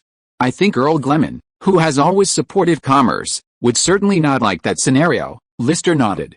I will keep your reminder in mind, Lord Foster. Oh my goodness. Sylvia, do you know, I just faced Lord Foster again, and he was neither servile nor arrogant from beginning to end. As soon as he returned to the carriage, Lister couldn't wait to boast to Sylvia, who was waiting for him inside. Although he had already dealt with many important figures in the council as an envoy of the Gleman family due to the lease of Lion's Horn, there hadn't been a beautiful woman he could confide in back then. Really? You're quite something, Lord Lister. Sylvia deliberately drew out her words to flatter him. But she immediately asked, what's the situation with the Horn Bay Alliance? Has the Marquis revealed anything? As the main force of the Protestant army, the Horn Bay Alliance largely represents the overall situation of the Protestant National Alliance. Lister said, this war is far from over. The Alliance has deep pockets. They have both money and manpower, although Marcus Foster had expressed some pessimism and even prepared to hire troops from abroad. Lister didn't tell Sylvia this, since she wasn't his colleague, and he couldn't tell her everything. Damn it, Sylvia said bitterly, what a bunch of useless fools. They've already fought so far, and they were about to take down Collins. Although the Horn Bay Alliance's attitude towards the spellcasters was still unclear, as long as they could throw their fists at the church, Sylvia was happy for his victory and frustrated for his defeat. On the road leading to Gone, a large army was marching with firm steps. This was the so-called Apostolic Guard, an army formed primarily by the inland states of Corner Bay under the call of the Corner Bay Church, specifically to oppose the Protestant Alliance. At this moment, their commander, Webster, was riding alongside his troops, carefully considering the next battle plan. Webster was dispatched by the papacy to lead the papacy's army to relieve the Apostolic Guard's predicament, and he was extremely experienced in combat. Upon arriving at Corner Bay, he merged his troops with the original Apostolic Guard, forming a new force. Someone rode up quickly. General, a new batch of military supplies has arrived. Please sign for it. Finally, Webster reacted, taking the parchment and quill pen offered, and hastily signed his name. General, the visitor looked at him with utmost admiration. Congratulations on your great victory, which has washed away the shame of the Northern Army's defeat. The people of Horn Bay, I mean the devout believers of Horn Bay, are all thanking us. The Northern Army's defeat referred to the fact that the Christian army bypassed the neutral states to attack the northern coastal countries, only to suffer a crushing defeat near Hydra in the Duchy of Eaton. Thank you. But I must remind you, Webster looked at the visitor, that our recent victory relied on the large quantity of weapons we received. If we wish to continue achieving such victories, I urge the gentleman in the rear to pay close attention. Chapter 640. It seems our products are quite popular in Horn Bay, Paul said with a smile, looking at the crowd. Those present were all shareholders of Northwest Industries, Duke Ferdinand, Count Parker, Count Heller, and others. Except for Count Myron Gardner, who remained in the south and had been given an important position by King Rodney's VIE, they were all present, passing around a letter. It was from Horn Bay, written by Friedrich Lister. The letter revealed that the Horn Bay Alliance urgently needed to purchase more arms from Northwest Industries. Of course, it wasn't just this country. In fact, many coastal nations of Horn Bay had expressed their needs through Lister's letters. Paul said, "We should do our best to meet the needs of our customers." Duke Ferdinand silently finished reading the letter and then handed it back to Paul. A playful smile appeared on his lips. And the other side, that should be met as well. Oh, of course, Your Highness. Northwest Industries will meet the needs of all its customers. Paul then handed the letter to Bernard, who stood nearby. Continue to negotiate with them in your name on the other side.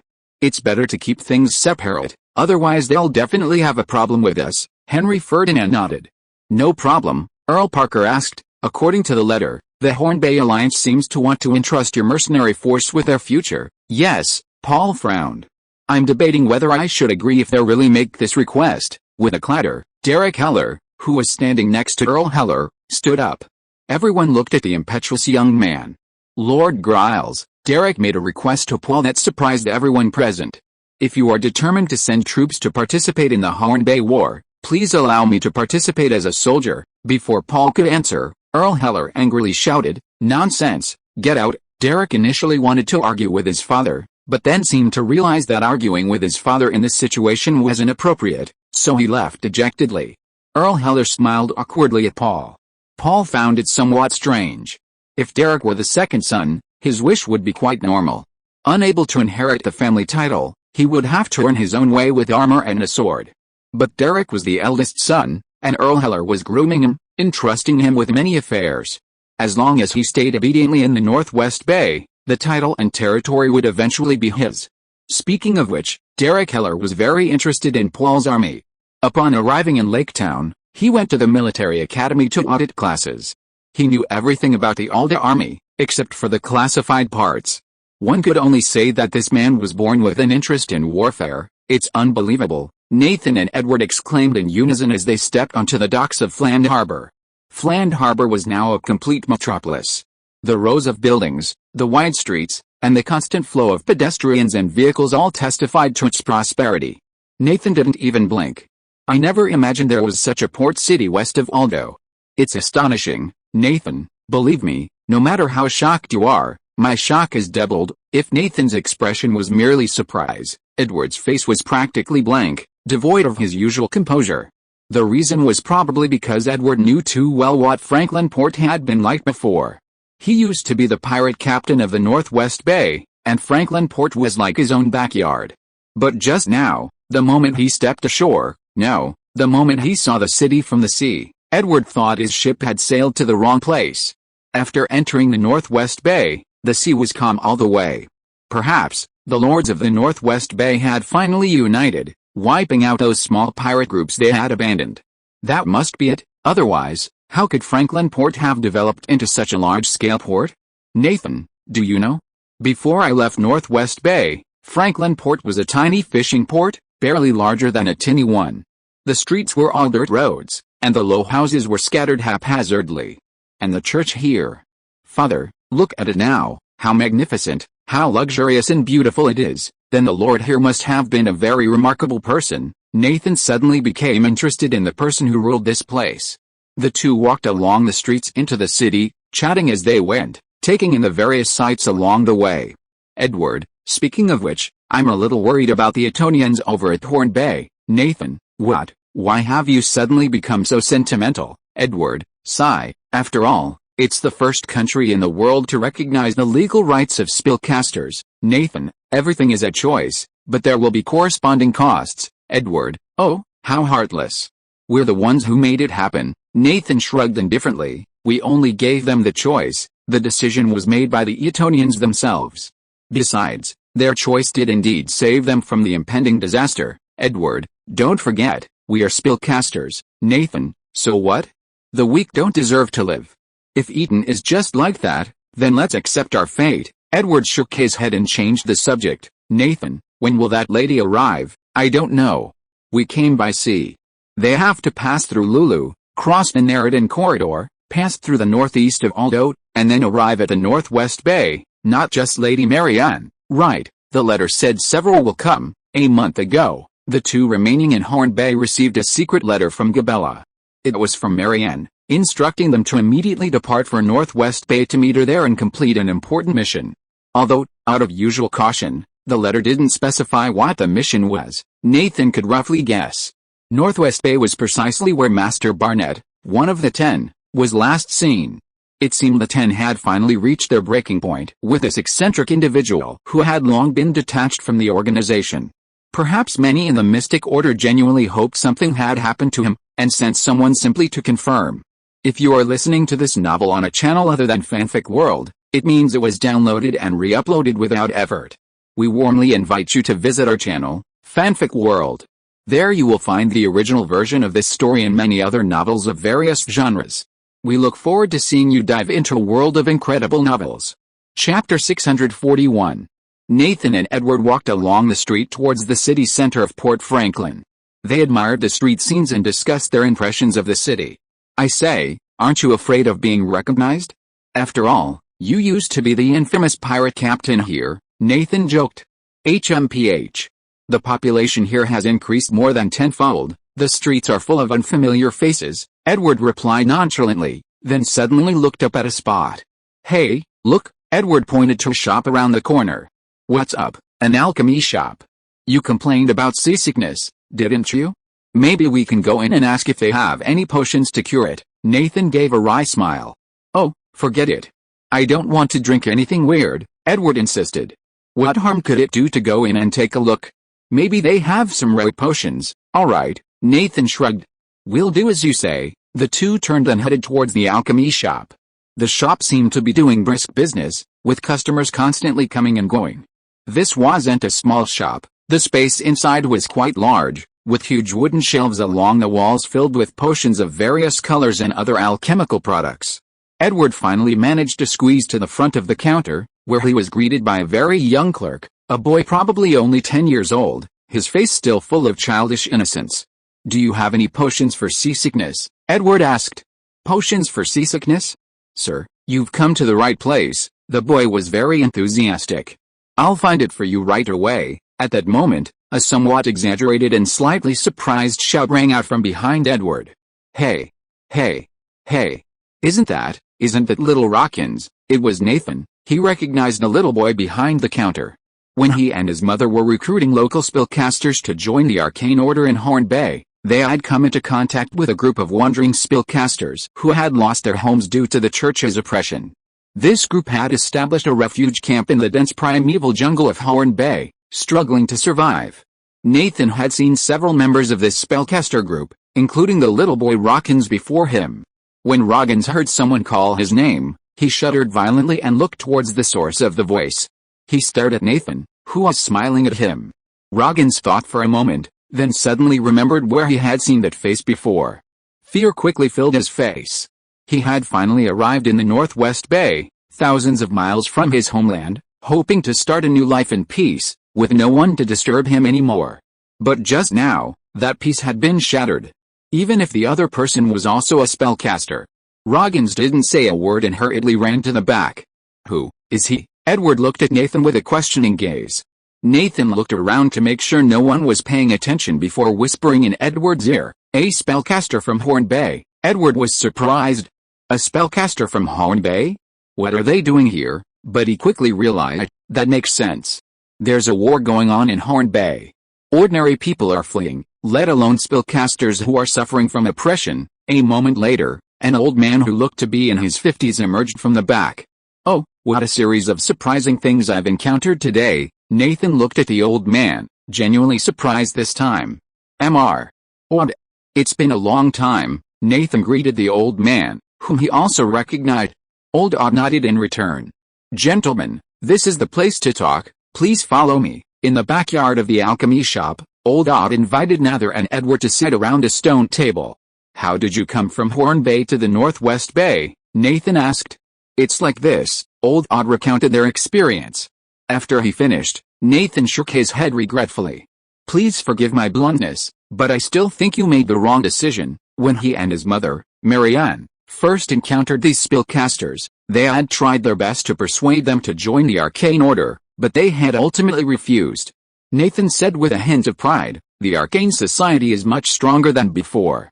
To tell you the truth, Mr. Wood, we've already taken control of the country. Old Wood's face remained calm and composed as he simply asked, is it the Duchy of Eaton in Horn Bay? News of the Duchy of Eaton had already reached the Northwest Bay, causing a stir among the mages hidden there.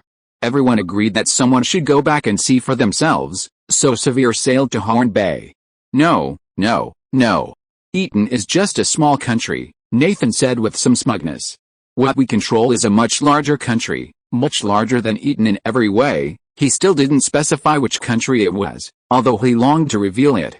I believe that in the near future, it will be completely ruled by us, standing tall and shaking the entire continent. Nathan's excitement seemed to have no effect on old Dodd, who leisurely put the filter of his pipe into his mouth and took 2 puffs. Perhaps you will succeed, but it will be a long and arduous struggle, even a battle. Alice, Nathan, we are all people who yearn for a peaceful life.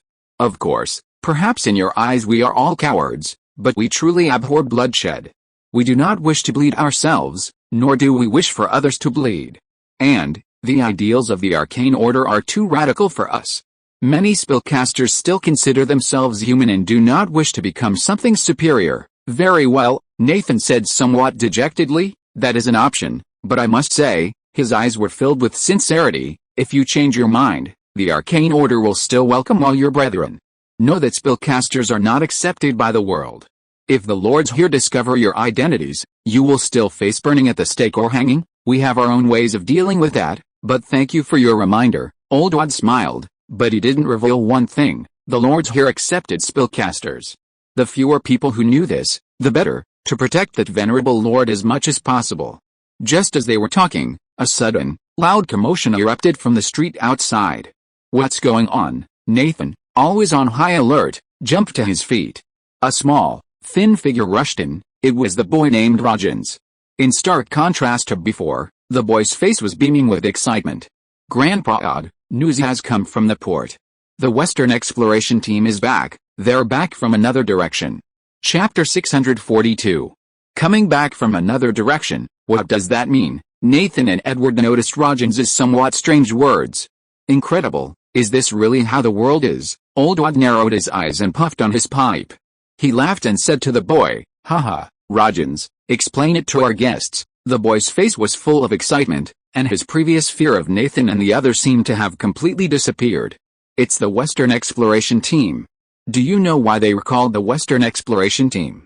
Because when they set off, they sailed their ships westward into the deep sea. Oh, so it was a fleet. Nathan and Edward understood. Wait, westward into the deep sea?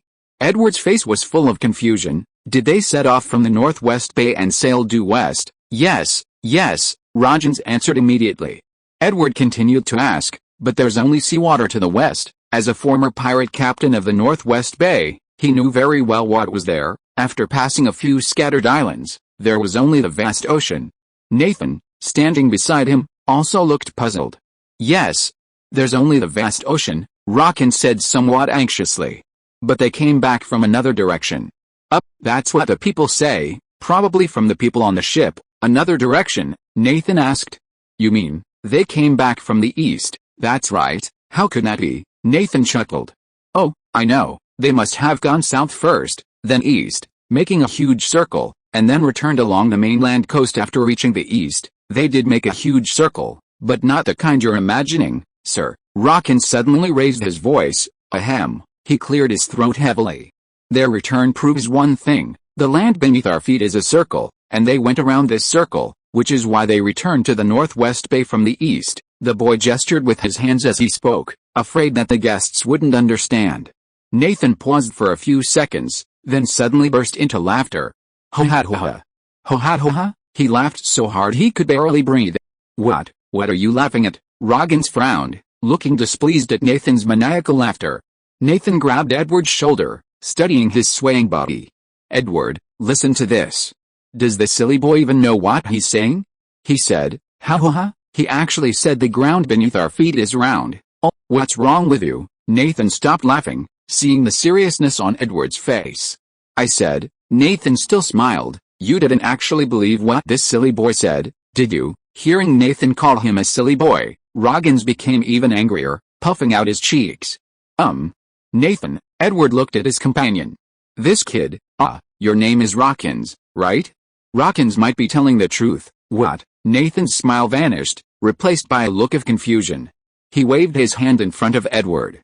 I don't remember you drinking today. I'm serious, Edward said earnestly. You know, I've spent years at sea, And I've always had a question in my mind, why do ships coming from afar always show their masts first, then their hulls? If the sea is flat, that shouldn't be the case, he shrugged.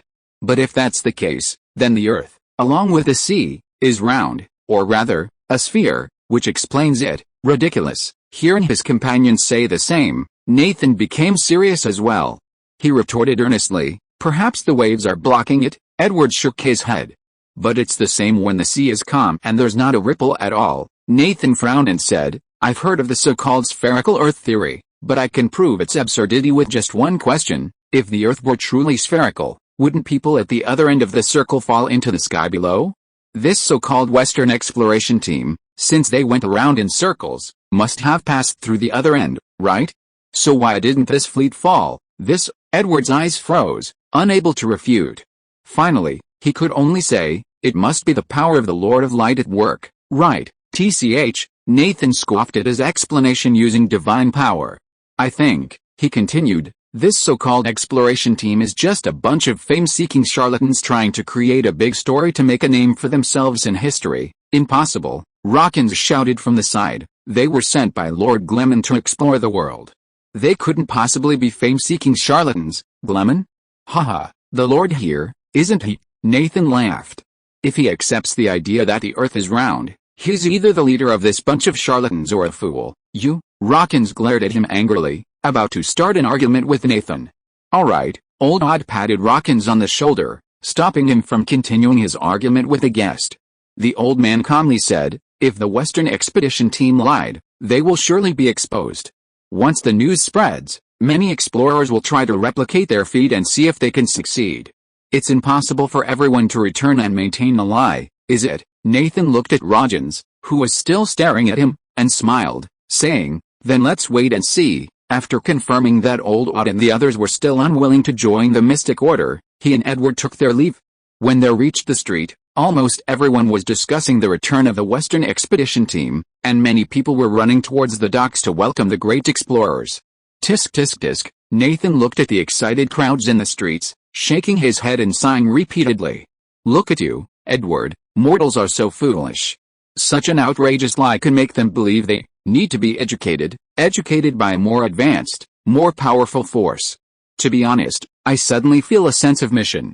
Could this be why fate made me a spellcaster? While I agree with you, Edward said with a displeased expression, I'm also skeptical about the Earth's spherical shape. When are you going to get rid of this arrogant habit? Haha, Nathan laughed. I don't mean to offend you, really, the previous chapter had the wrong chapter number. Chapter 643. Nathan and Edward hadn't taken more than a few steps when Nathan, who was talking with his head tilted to the side, was bumped hard and almost fell. He steadied himself and tried to see who the clumsy person was. The person who bumped into him was even more disheveled than Nathan, falling directly to the ground. But the person immediately sprang to his feet and began shouting to himself, it's round. It really is round. His face showed no pain, but rather was full of excitement, even bordering on mania. He danced around like a drunkard who had been drinking all night. Since it's round, then everything makes sense. The moon, and the stars, all the questions about them, are now answered. What? My teacher, if only you were still alive, if only you could witness this moment. The person laughed and cried at the same time, seemingly completely irrational. Seeing the other person's behavior, Nathan and Edward consciously moved a little further away from him. Look, Edward, Nathan said with pity, looking at the madman. What a pitiful fellow. Cable was now filled with excitement. He had traveled a great distance by boat from Horn Bay to the Northwest Bay. It had all been worth it. He had never felt so excited since becoming an astrologer. No, perhaps he had felt it before, but the past had been so bitter that those better days were now distant memories. As an astrologer in the Kingdom of Collins, he had studied under the renowned astrologer Viscount Brar, and had a bright future ahead of him. If nothing unexpected happened, in a few years he would become a court favorite like his teacher, with wealth and status within his grasp. But a murder ended everything. Viscount Brar, who opposed the war, died under mysterious circumstances. The official investigation gave a ridiculous reason. Viscount Brar died of a full bladder. Cable, finding it absurd, insisted on a re-investigation of his teacher's death. Then, prompted by a mysterious note, he fled. Cable later learned that after he escaped, He was the murderer of his teacher, the motive being his covetousness of his teacher's years of stargazing records. Unjustly accused in his homeland, Cable was filled with resentment. After fleeing Collins, he went to the Bayhorn Alliance, where he used his mathematical knowledge to find work as an accountant. His original career as a professional astrologer was out of the question. The Bayhorn Alliance would never employ a Collinsian as an astrologer. He thought he could finally find some peace, but as tensions between coastal and inland nations rapidly escalated, life became increasingly difficult for Collins-like Cable in the Bayhorn Alliance. He accepted the advice of his Aldo friend Lister and left Bayhorn before the war officially broke out. Indeed, if he remained in an inland nation after the war, he would be arrested as a murderer. If he remained in a coastal nation, he would likely be arrested as a spy for an inlander. Therefore, he had no choice but to flee beyond Bayhorn Bay. And so, Cable boarded a passenger ship bound for the Northwest Bay of Aldo. Lister's introduction made Cable quite fond of the Northwest Bay, and it seemed to be home to a large number of Bayhorn Bay people who made their living there. As an astrologer, Cable and his teacher, Viscount Brar, were staunch believers in the spherical Earth theory, because many of the celestial phenomena they observed could only be explained by the assumption that the Earth was round. For example, some stars rose higher the further north one went, and new stars appeared on the northern horizon while others set on the southern horizon. Another example was the circular shape the Earth projected onto the Moon during a lunar eclipse. Despite these various theories, astrologers had long lacked direct evidence. But today, thousands of miles from Bayhorn Bay, Cable finally received direct evidence of a spherical Earth. The Aldo people had actually sailed around it. What evidence could be more direct than this? It was magnificent. Cable was so excited that when he accidentally bumped into someone and fell, he didn't feel the pain and forgot to apologize. He ran towards the dock with all his might to greet the returning heroes. "Look! They've all come to welcome us." The second-in-command waved his arms at the surging crowd and shouted to Glenn. "Yes, we're finally home." Glenn couldn't hide his excitement either. "The Earth is round. We've proven it. We've circled the Earth." The team members around him kept shouting to the crowd, each time receiving a warm response. When they sailed into the harbor in their nearly broken ship and explained that they were the returning exploration team, people didn't seem surprised. After all, 2 other exploration teams had returned before them, and Franklin Harbor had experienced similar things several times before. But when they said that they were the Western exploration team, rumored to have been wiped out, and that they had circled the Earth and returned from the East, the people who knew this news began to stir. Because of Arda's emphasis on education, most people here knew about the strange theory of a spherical Earth, which, although counterintuitive, could explain many phenomena. In Arda's previous propaganda, the Lord had sent an exploration fleet to verify the spherical Earth theory. Since the Lord valued it so much, proving its truth would be a remarkable achievement. This was the thought in most people's minds. Moreover, circumnavigating the world was an extraordinary feat, something the other 2 exploration fleets hadn't accomplished. Now the locals could proudly boast to all the outsiders, "Listen up, you bumpkins. The first person to circumnavigate the world was an Arteman, and they even proved the Earth is round." So the news spread like wildfire throughout the city. People flocked to watch. Glenn and his group had been off the ship for quite some time and were still stuck in the dock area. Handshakes, hugs, waves, even autographs, these actions were repeated endlessly. "Make way. Make way." The dense crowd was forced to part, creating a path. A squad of police officers approached Glenn and his men. "Hello, Mr. Glenn," the leader said with admiration. "The mayor has invited you and your team to the central square. It's a very spacious place. I think everyone is very curious about your adventures. You can tell the people about your adventures there." "Thank you, I'd be happy to." Glenn took off his Russian coat and saluted the sheriff. Suddenly, he remembered his team members who had been captured by natives on another continent. He prayed that God would protect them. Chapter 644. Beep beep beep, beep. Amidst the resounding bugle calls, the guards of the Lord's Manor, acting as the honor guard, stood ramrod straight in 2 rows on either side of the gate. Amidst the cheers of the crowd in Laketown, Commander Glenn of the Western Exploration Team walked step by step to the gates of the Lord's Manor. Paul, leading a group of officials from the Council of State, greeted Glenn and his deputies at the entrance. As Glenn approached, Paul stepped forward and embraced the explorer tightly. "Please forgive me for speaking frankly, but before I heard the news of your return, I thought you wouldn't come back." "I understand, Lord Glenn. If it were me, it would be difficult not to have that thought," Paul took Glenn's hand and led him into the Lord's Manor, all the way to the main hall.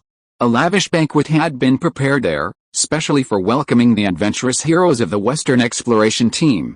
After everyone was seated, Paul raised his glass and announced loudly, "I propose a toast to the great achievement of Mr. Grant and his companions. Cheers, cheers." Everyone raised their glasses in response to Paul's proposal, downing their drinks in one gulp. "Gentlemen," Paul's face was flushed, showing his high spirits. "I can assert that the Western Expedition's discovery, directly proving that the earth beneath our feet is round, will be one of the most important discoveries in human history. It will significantly reshape our worldview and profoundly influence the course of our future history. Even now, I still find it incredible," Hansel echoed. "The earth beneath our feet is round. It's hard to imagine what that's like." Paul looked at Grant. Then, "Mr. Grant, please tell us about their extraordinary adventure." The Western Expedition's experiences would, of course, be written into a detailed report for him, but he couldn't wait for the formal report to be completed. "Lord Giles," Glenn asked first, "how are the other two exploration teams doing?" On the way to Laketown, Glenn had already learned that the Northern and Eastern exploration teams had returned, but he hadn't heard anything about them. Had they been disbanded? Or had they been given other important missions? "Oh, right, I should have told you about their latest situation first. Haha, Stanford, and the members of the Northern Exploration Team, have now gone north of the Rocky Mountains again. They've opened several trading posts there and are trading with the local natives. You wouldn't believe it, the furs, herbs, and minerals produced there are of excellent quality. And we will be promoting advanced agricultural techniques there, building new farms, and attracting natives to work on our farms." As for Nigel and his Eastern Exploration Team, they discovered a new landmass in the southeast of the continent. The natives living there are actually the legendary elves. I have once again dispatched Nigel and his men there to try to establish friendships with the elves. There's a mineral there that I find very appealing. Elves. Glenn's eyebrows twitched. "Yes, elf." Paul waved his hand dramatically. "I say, since you came back from the other direction, didn't you encounter anything along the way?" "Lord Giles, please allow me to recount our experience from the beginning." Glenn began to narrate his adventure. "At first, we ventured deep into the ocean. The sea was so vast that we thought the rest of the world, except for our home continent, was seawater. But just as we were about to give up and turn back, we encountered a small archipelago covered in forests, various plants, and animals. We obtained supplies from these islands. Perhaps the Lord of Light blessed us wanderers, for we discovered a magical tree on the islands. Its fruit was large and round, and when roasted, it resembled bread. We'll call it a breadfruit tree for now. Then we obtained some meat through hunting. The discovery of the islands gave us renewed confidence. Perhaps we would encounter even larger land masses if we continued sailing. So we continued our voyage. Fortunately, we discovered an ocean current, which allowed us to travel much faster.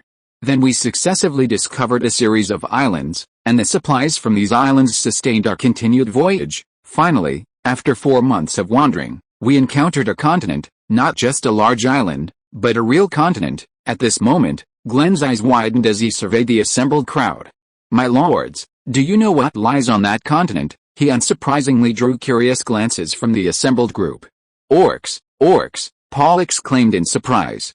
"There are orcs on that other continent too." "No, not the kind of orcs we have here," Glenn explained. "We call the races on the other side of the Rocky Mountains orcs because they are savage and wild, resembling wild beasts.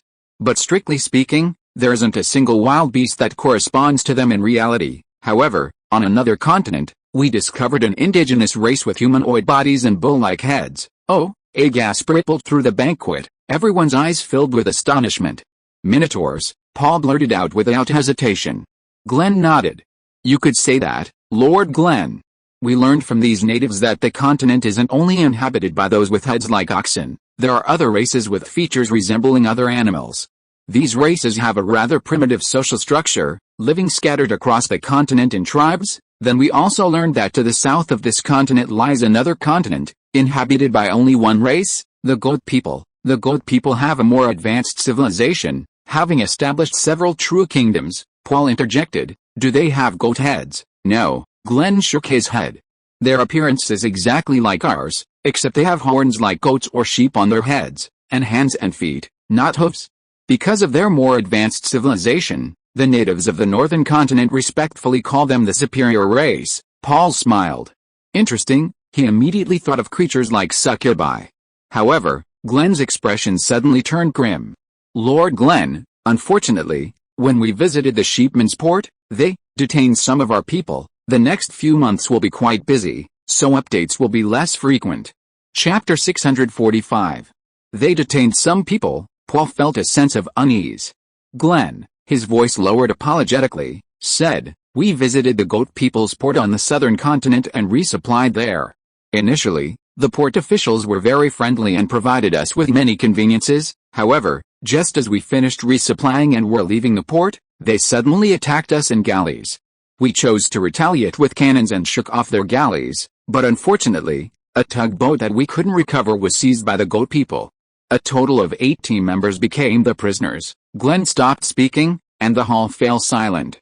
No one had expected such disheartening news to emerge from what was supposed to be a welcome banquet for the returning adventurers. Paul broke the silence, his face remaining calm. Great undertakings are always accompanied by sacrifice, it's unavoidable. The northern expedition led by Stanford was no exception. Half of them perished in the far north due to disease. As long as they sacrificed for a positive cause, they will be forever remembered. Lord Giles, Glenn said, "I think it's too early to talk about their sacrifice. My men may simply have been captured by the Goatmen and enslaved. According to information I've received from the Minotaur tribes of the northern continent, the Goatman kingdoms of the south seem quite keen on capturing slaves in the north recently." They're still alive." Paul's eyebrows twitched. "That's good news all along, Lord Giles. If they are still alive, I feel obligated to rescue them. I hope that, once fully prepared, I can once again lead the fleet to that new continent." Paul was silent for a moment, then finally said, "What do you need?" Before Glenn could answer, he immediately added, "If it's a large-scale armed fleet, I'm afraid I can't provide it. It's too far away, and we can't risk sending a fleet there. But if it's gunboats for self-defense, that's fine." Glenn seemed relieved. "Lord Glenn, I'm very grateful that you haven't completely abandoned them. I don't need a large fleet, I just need a few chests of gold coins. The Goat People's kingdom, like ours, uses precious metals as currency. If we exchange our men for gold coins, they should agree. I don't think anyone would refuse glittering gold coins," Paul said. "But you must ensure your own safety." Glenn nodded. "If we reach there again, we'll anchor the ship in the open sea and send people to negotiate with them." Another point. Glenn's face became extremely serious as he stared at Paul. "We've also discovered something else. The Goat People know magic." A clatter sounded as Paul's hand touched the dishes in front of him. This is unbelievable." He glanced instinctively at Lady Sisha, who sat not far from him. The witch sat upright, but her face showed curiosity. "Are you sure they can use magic?" Specifically, Glenn recalled the scene. "They call this ability divine power." The descriptions of the Minotaur race of the northern continent and their actions when attacking us perfectly match the characteristics of legendary magic. "You didn't see it. I just watched from afar as those goat men made some strange gestures, and flames appeared out of thin air and shot towards us." Next, Glenn told everyone the ancient myths he had heard from the priest of the Great Stream tribe, Gerbert. "Interesting." Paul stroked his chin, slowly pondering. 2 arms and 4 legs, demons with steel claws? The legendary centaurs? What about those steel claws? Wait, a flash of inspiration struck Paul, and the image of a human knight holding a metal lance and riding a large horse inexplicably appeared in his mind. Maybe it's just a coincidence. The appearance of magic sparked a heated discussion among those present. Since they openly use magic in the port, it means magic must be a legal power there. If the Church of Horn Bay knew about this continent, they'd be overjoyed. Evil wizards everywhere, they'd have plenty to catch, able to use magic and arrest people without reason. The Goat People must be an evil race. After the heated discussion at the banquet subsided, Glenn continued to recount their adventures after escaping the Goat People's port. "We rounded this continent, and on the other side lay another vast ocean. Continuing westward, this transoceanic journey was much shorter than the last one. We reached another continent in less than a month. Upon landing and investigating, a tremendous surprise awaited us. This time, we encountered a human kingdom, the very easternmost kingdoms of this continent we now stand on. From that moment on, we finally confirmed that the land beneath our feet is round. We started from the western end of the continent, sailed westward, and arrived at the eastern end. Could there be more conclusive evidence? Seeing humans again, we wept with joy. A deep longing for home overwhelmed everyone in the expedition team. After resupplying, we immediately set sail, attempting to return to Alder along the southern edge of the continent. We sailed south until we encountered an isthmus connecting to a smaller landmass to the south, which, according to the locals, was inhabited by elves. Yes, Lord Griles, as you just asked, we also encountered the elven races that the Eastern Expedition team encountered. However, our painful experience at the Goatman port made us unwilling to deal with other races again. So we continued south, bypassing that land as quickly as possible, only briefly stopping to resupply fresh water and food, but never interacting with the natives there. In this way, we bypassed it and returned to the southern edge of the continent beneath our feet. We sailed along the ocean line, and the landscapes became increasingly familiar, which meant we were getting closer and closer to Alder. Finally, we arrived at Horn Bay, where a fierce war was taking place, with the coastal and inland nations locked in a chaotic struggle. Oh, did you know that? Paul nodded. Of course I know that. Our northwest base sells quite a bit of goods there. Very well, Glenn continued, and so, we set sail north from Horn Bay and arrived at the long-awaited port of Fland yesterday. Chapter 646 Ocean Project. The first circumnavigation of the globe in human history was completed under his leadership, which was quite significant for Paul. To outsiders, the Earl appeared extremely happy and excited, as if it were a festival. However, Paul's inner feelings were not as fervent as he showed. It wasn't that he wasn't excited at all, but rather that the intensity couldn't compare to his outward appearance. Combining his knowledge from his past life with his observations of various phenomena in this life, Paul had long since concluded that this world was a celestial body like Earth. For him, undertaking a circumnavigation was more like replaying a completed game and obtaining a memorable achievement. Of course, for Paul, who had become a ruler, it wasn't just about obtaining an achievement. Expanding territory and colonizing the oceans? There was no such need or pressure at the moment, or at least not within his controlled territories. But doing business with the natives and exploring new markets was still possible. No matter how different the cultural backgrounds, people still needed to eat, drink, and relieve themselves. There was also the matter of researching what important resources existed around the world. The Northern Exploration Team brought furs, medicinal herbs, and minerals. The Eastern Exploration Team brought something like oil and rubber. The situation in the New World was still unclear for the Western Exploration Team, but the two new continents to the north and south held infinite possibilities.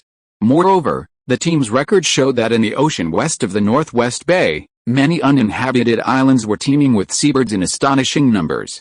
Paul reasoned that these islands often accumulated large quantities of guano, the main component of which is phosphate. Before the invention of chemical fertilizers, guano was the best fertilizer. On Earth, Christmas Island and Nauru had made a fortune from guano, and Peru and Bolivia had even fought wars with Chile over it, and also nitrates. Before their own chemical industries could mass-produce fertilizers, finding such guano islands would be a huge boost to agricultural productivity in their territory. Paul didn't hesitate. After Glenn and his team rested for a few days in Lake Town, they were summoned again to the Lord's Mansion to discuss the next phase of the exploration plan with the key officials of the council. On the wall of the meeting room hung a huge map. This was a geographical sketch drawn by the surveyors of the Western Exploration Team for the areas they had traversed. Of course, because there hadn't been comprehensive and detailed surveying, most things on the map were estimated. For example, the distances between islands, the shapes of continental coastlines, the directions of ocean currents, and so on. Much of it was based on intuition. Paul smiled and said to Grant, "Have you ever thought about what to name this vast ocean to the west? Because the kingdom of Waldo only bordered the sea to the west, the people of this land simply called the Western Sea the sea, or rather, the sea was the name of this western body of water. Now, the Waldo's territory had expanded unprecedentedly, and Paul needed to divide and name the world's waters." Grant replied, "If you allow it, of course I allow it. This power and honor rightfully belong to you," Paul answered sincerely. "In that case, we've discussed it and decided to name it the Ocean of Tranquility," Paul asked. "Why this name?" Glenn's eyes were filled with reminiscence. "When we crossed this ocean, perhaps we were protected by the Father. We didn't encounter any extreme weather throughout the journey. We were incredibly lucky. We hope this name will bring good fortune to those who cross this ocean in the future." "Excellent. Excellent," Paul led the applause. He was very satisfied with Glenn's answer. Glenn was truly a good person. Alright, then it will be called the Ocean of Tranquility from now on. What about the other ocean? Paul pointed to the map in the distance, referring to the ocean between the western edge of the New World and the eastern edge of the Old World. Oh, that's the opposite of the Ocean of Tranquility. Perhaps our good fortune ran out. We encountered a lot of bad weather there, such as hurricanes and many undercurrents. Fortunately, we suffered no losses. How about calling it the Ocean of Hurricanes? Okay, let's call it the Ocean of Hurricanes. Paul agreed to Glenn's naming. Paul asked again, so, you intend to return to the continent of the sheep people? Glenn nodded. I can't wait to set sail again to rescue my brothers who are being enslaved by these foreign races. Paul nodded. I'll prepare everything you need immediately. Furthermore, I'll send many surveyors and explorers with you on this voyage to create more accurate nautical charts and maps, and to explore the resources along the way. Gentlemen, he looked at everyone present. I intend to establish communicative contact with the foreign races of the New World. What are your opinions? Old Ford was the first to speak. If they aren't inherently evil, then of course, but the sheep people Glenn speaks of don't seem very friendly towards us. There was doubt in his tone. But there are also relatively friendly minotaurs, Paul said. And, according to Glenn, when they first visited the Mutton ports, the administrators there were also very friendly. So I think something must have gone wrong. If communication is possible, then there's naturally no problem. Lord Griles means to trade with them. Emerson Laurie, the head of the Commerce Department, a newly established department of the State Council, asked. Yes, I think this will help broaden our sources of wealth. Paul nodded. Just think, 2 brand new continents, what a huge market that would be. Glenn reminded him, Lord Griles, the Mutton civilization is very advanced. They even invented paper, very similar to the kind you invented. Invented paper. Paul wasn't surprised. Oh, that's nothing. Paper can appear anywhere in the world, it's not some advanced technology. We have many other things to sell. However, he stood up, walked to the wall, and slapped the map hanging there. These 2 oceans are far too vast for us at present. I hope to find some sufficiently large islands in the ocean to establish supply depots and repair yards for our future fleets, trading fleets, but not excluding others. He looked at Old Ford. But simply stationing people there is not enough. If we can find inhabitable islands, the kind where a certain amount of agriculture can be developed, they will be incorporated into our territory.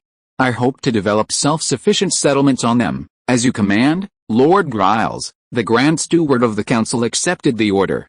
Chapter 647 Queen Cerdin. Vito, the shipwright of the Western Expedition, and 5 other crew members, 6 men in total, had become prisoners of the superiors. The superiors, pronounced in the local language as Cerdins, though privately preferred to call them goatmen based on their physical characteristics. Vito was now in an empty room. Each of them wore shackles. Oh, my little darlings, a well-dressed Cerdin, carrying a whip, entered. How are your lessons going? His gaze towards Vito and the others was full of affection, but the kind of affection one has for kittens and puppies. Crack, he lashed out with his whip. Lord Hubbard will soon be coming to see the results of your training. I hope you won't disappoint him. Yes, Lord Abbot, we are ready. Vito and the others replied fluently in the local language, then bowed to him in the traditional Cerdin manner. Although they still felt deeply humiliated, they had to do so to avoid further mistreatment. A saying had been passed down from Count Gleman, as long as the green foothills remain, there's no need to worry about firewood. Human destiny is the same. As long as one lives, there will always be a day of change. Very good, very good. You are truly my masterpiece. Abbott nodded in satisfaction, then left. Vito and the others continued to wait. After a while, the Cerdin who had ordered the attack on the exploration team's ships at the port, Lord Hubbard, appeared in the room. He inspected Vito and the others' learning progress, language, etiquette, and so on. Surprising, he discussed with Abbott in a very surprised tone. In fact, I thought these hornless people might have some kind of intellectual deficiency. He rubbed his temples with his fingers. But it seems they performed better than I expected. Anger ignited in Vito and the others, but they dared not show it. All right, my little darlings, Hubbard clapped his hands. Now we can finally present you to Her Majesty the Queen. I hope she will like this gift. It sounds like there's a banquet going on inside. Peeps, a member of the exploration team, guessed this as he listened to the music coming from the palace from unknown instruments. Well, Soon we'll be taken to the banquet like 6 monkeys for an exhibition. Another member of the exploration team, Ralph, joked self-deprecatingly, I hope Her Majesty the Queen likes monkeys. In recent days, they had been diligently learning about a certain people. In the words of the beast tamer, Abbott, this was to make them behave more like humans. Disobedience would be punished. Hunger, even physical punishment. But if they obeyed, they would be well-fed and well-dressed. Sigh, do you think we can ever go back to our homeland? Peeps was extremely frustrated. Was he destined to exist as a pet for the rest of his life? Everyone was silent, no one answered him. Finally, Vito said, don't think the worst, one must always have hope. Just then, a group of certain people dressed as court guards approached. Enough. Hornless creatures, the leader shouted, Her Majesty the Queen intends to see you strange creatures, hopefully, you won't behave inappropriately. Vito thought of the dwarfs kept by kings and lords on the old world. Every ruler's court had people with developmental problems like these. When lords held banquets, they would have the dwarfs perform acrobatics, magic, farces, to entertain the guests. What were the dwarfs truly feeling? Were they already numb? Or filled with anger like himself? Dragging their shackles, they were led to the banquet. In the banquet hall, certain nobles in magnificent attire were gathered. Vito and his group immediately attracted most of the attention. Wow, they really don't have horns. Could it be that Lord Hubbard sawed off their horns? Oh, that's so cruel. The surrounding discussions made the 6 of them very uncomfortable. They lowered their heads and followed the Master of Ceremonies, slowly advancing along the magnificent crimson carpet towards the throne, where the ruler of this kingdom would sit. They were not allowed to raise their heads before being given permission. The Master of Ceremonies stopped, and Vito and the others immediately stopped as well. Your Majesty, Hubbard's voice rang out as he reported to the Queen. These are the hornless people captured from the port of my territory. According to them, they come from another continent. I found them unusual to look at, so I presented them to your Majesty as a gift, hoping you will like them. Vito and the others waited quietly. After a moment, a beautiful female voice rang out. Raise your heads. Vito felt nervous and slowly raised his head, looking at the throne above. Then he was stunned. The queen of the certain people was standing there. That tall, graceful figure, that alluring face, especially those green eyes and long green hair, she looked exactly like someone Vito had seen before. So much like her. He'd seen her at the banquet before the expedition set off. Except for the extra pair of horns. She seems to be, Pepys murmured to himself, and the others were equally astonished. The hornless people's loss of composure embarrassed Hubbard greatly. Although his beloved queen was indeed very beautiful. Honestly, all that training had been for nothing. In front of the queen and the many guests, Hubbard couldn't afford to lose his temper. He bowed to the queen. Your Majesty, I am very sorry, my gift has offended you, Lord Hubbard. I greatly admire your gift. The Queen of Certain showed great interest, her gaze lingering on Vito and the others. That's wonderful, Hubbard smiled and said, I hope they bring you pleasure. The Queen ordered her attendants, remove their shackles. This surprised Hubbard, but he didn't object. But what happened next shocked him. The Queen had actually arranged a table for her gifts, just like the other guests present. Your Majesty, what? Do you object to my actions? The Queen's voice was full of authority. Oh, no. They are now your property. How you deal with them is your prerogative. Freedom? Vito and the others were all surprised, feeling a lightness they had never experienced before. Guests who have traveled across the ocean, I hope you will enjoy yourselves here. The Queen of Certain raised her glass to them, even seemingly winking playfully. A wave of emotion surged within Vito and the others. The Queen displayed an indescribable charm. Perhaps it could be called allure. If you are listening to this novel on a channel other than Fanfic World, it means it was downloaded and re-uploaded without effort. We warmly invite you to visit our channel, Fanfic World. There you will find the original version of this story and many other novels of various genres. We look forward to seeing you dive into a world of incredible novels. Chapter 648. Look. That's a human village, Gualdi said happily, pointing into the distance. He was pointing to a village of about a few dozen households. It was evening, and smoke was rising from every house. It's definitely different from the grasslands, Yuen chimed in beside him. Look at those plumes of smoke, the humans are cooking over a fire, Gualdi grinned broadly. If I'm not mistaken, this is your first time in human territory, isn't it? Oh nodded. Yes. Centurion, Have you been here before? Gualdi said. I'm somewhat familiar with this place. 10 years ago, when I was still a slave under Lord Nathaniel, I came here with him, also through the stonemason's territory. His eyes were filled with reminiscence and hatred. Damned dwarves, greedy dwarves, they only allowed us to come through those winding tunnels, and they even took a third of our spoils before letting us go back, Old said. Now their entire clan depends on us. If you ask me, Lord Eugene was too merciful. He should have enslaved the entire stonemasons clan instead of making them allies or subordinates. Gualdi shrugged. Oh, you know, if they harass us in those tunnels, it'll cause us a lot of trouble in the mountains. The dwarves have been digging tunnels in Loki for thousands of years, who knows how many.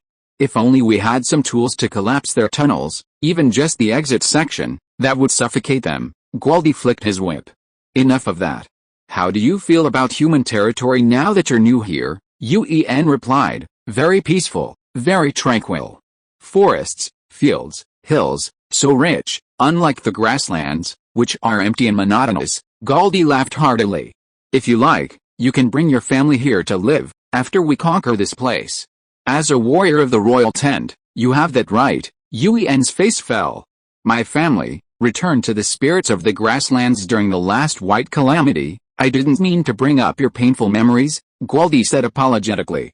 I'm alright, Centurion, Ernst said, a resolute expression on his face. I fight for all the orcs now. Gualdi patted him on the shoulder. Life will get better once our people migrate here, Ern asked eagerly. Centurion, when will we launch a large-scale attack on human territory? Don't rush. Our current task is to harass this area, diverting the humans' attention from Watcher's fortress. That will reduce the resistance to the High Chieftain's attack. Of course, after more Watcher's fortresses are destroyed, we will also attack from our side, like a pair of pincers clamping down on the northeastern part of the ordnance. Ern didn't know what pincers were. Iron tools were scarce on the plains. But he understood Gualdi's meaning. He eagerly awaited that day. Alright, Gualdi looked at the setting sun, its afterglow painting the western sky a fiery red. It's time to hunt. Ern, sound our horns. Whoosh, whoosh. The long, drawn-out sound of the horns echoed through the forest. With the sound of horns and the rapid clatter of hooves, a large number of figures emerged from the trees that had been providing cover, galloping across the human land. Orc cavalry launched an attack on the human villages. 9 raids have occurred this month, Knight Arthur said grimly to the men in the room, all high-ranking officers of the Watcher's Legion. 9 entire villages have suffered heavy losses under the orcs' blades. Food, money, people, the land we protect is bleeding. He slammed his hand on the table before him. My lords, please allow me to lead an army to wipe out the Orcish bandits ravaging the northern mountains. Arthur's impolite behavior made many of the officers' faces turn quite unpleasant. Ahem, his knight mentor, Sir Halduke, coughed heavily. Sir Duke was also the vice commander of the Watcher's Legion, a highly respected figure within the Legion. Arthur, you may leave now. Knight Arthur bowed deeply and strode out of the room. The door slammed shut a little loudly. HMPH, your former squire certainly has quite the temper, Sir Colin said, clearly displeased. Sir Duke replied, Arthur's anger stems from his adherence to the duties of a knight and soldier. However, the orcs' activities this year are unusual. Gentlemen, he looked around at the crowd. Previously, only in winter would small groups of orcs cross the Rocky Mountains and infiltrate our north to plunder, but this isn't winter. This is highly unusual. And according to witnesses, their numbers are far greater than before. Could it be, someone speculated, that the orcs have found a way to cross the Rocky Mountains on a large scale? If that's the case, it would be terrible, impossible. The dwarves on the mountains won't let too many orcs through. They're notoriously stubborn and obstinate. A murmur rippled through the meeting room. Sir Duke, a hoarse voice rang out. It was Duke Morton, commander of the Watcher's Legion. All eyes turned to him. The orcs' activities in our rear are making me uneasy. We can't just let it go unchecked. What do you think about diverting some troops from the fortress to defend the Loki Mountains? This, Sir Duke hesitated. The royal family had sent many knights south to support the rebellion in the south, and they hadn't returned yet. After much deliberation, he said, Your Grace, according to intelligence, the Steppe Royal Guard's focus is on Gabella. I think the pressure on Watcher's fortress shouldn't be as great as before. Perhaps we can divert some troops to clean up our rear. The Duke nodded. Then do it. We can't ignore those civilians who have been plundered. Yes, Your Grace. After the meeting, Sir Duke remained. How? Is there anything you want to tell me? Yes, my lord. Sir Duke looked at his superior with a stern expression. My lord, the orcs are growing stronger and stronger. I think we should stop those bastards. You mean, control those bastards smuggling military equipment onto the plains. Otherwise, the orcs' power will eventually reach a point we can't control. The room fell silent. Alice, the Duke sighed, his voice filled with sorrow. Your words remind me of Schroeder. Chapter 649 Barnett's Letter. Damn it. Do you know who's behind us? A merchant-looking man yelled at a soldier. Sir, according to regulations, everything passing through the checkpoint must be inspected. Soldier, are you new here? Please look again. I have the permit for this shipment of grain. I see your permit clearly, sir. But our inspection is to check for contraband in the goods. Soldier Jeffrey was also furious, but dared not vent his anger. The other man seemed formidable. This was Roger's fortress, and he was the soldier stationed here. Normally, when guarding the passage, passing merchants treated them with utmost respect, sometimes even giving them small bribes. But today, they had encountered a rude man who refused the soldiers' request to inspect their goods. Although the Alder allowed merchants within the fortress to trade with various forces outside, including orcs, many goods were prohibited from being sold outside. For example, fine weapons and armor. Many other goods were also subject to limited export quotas.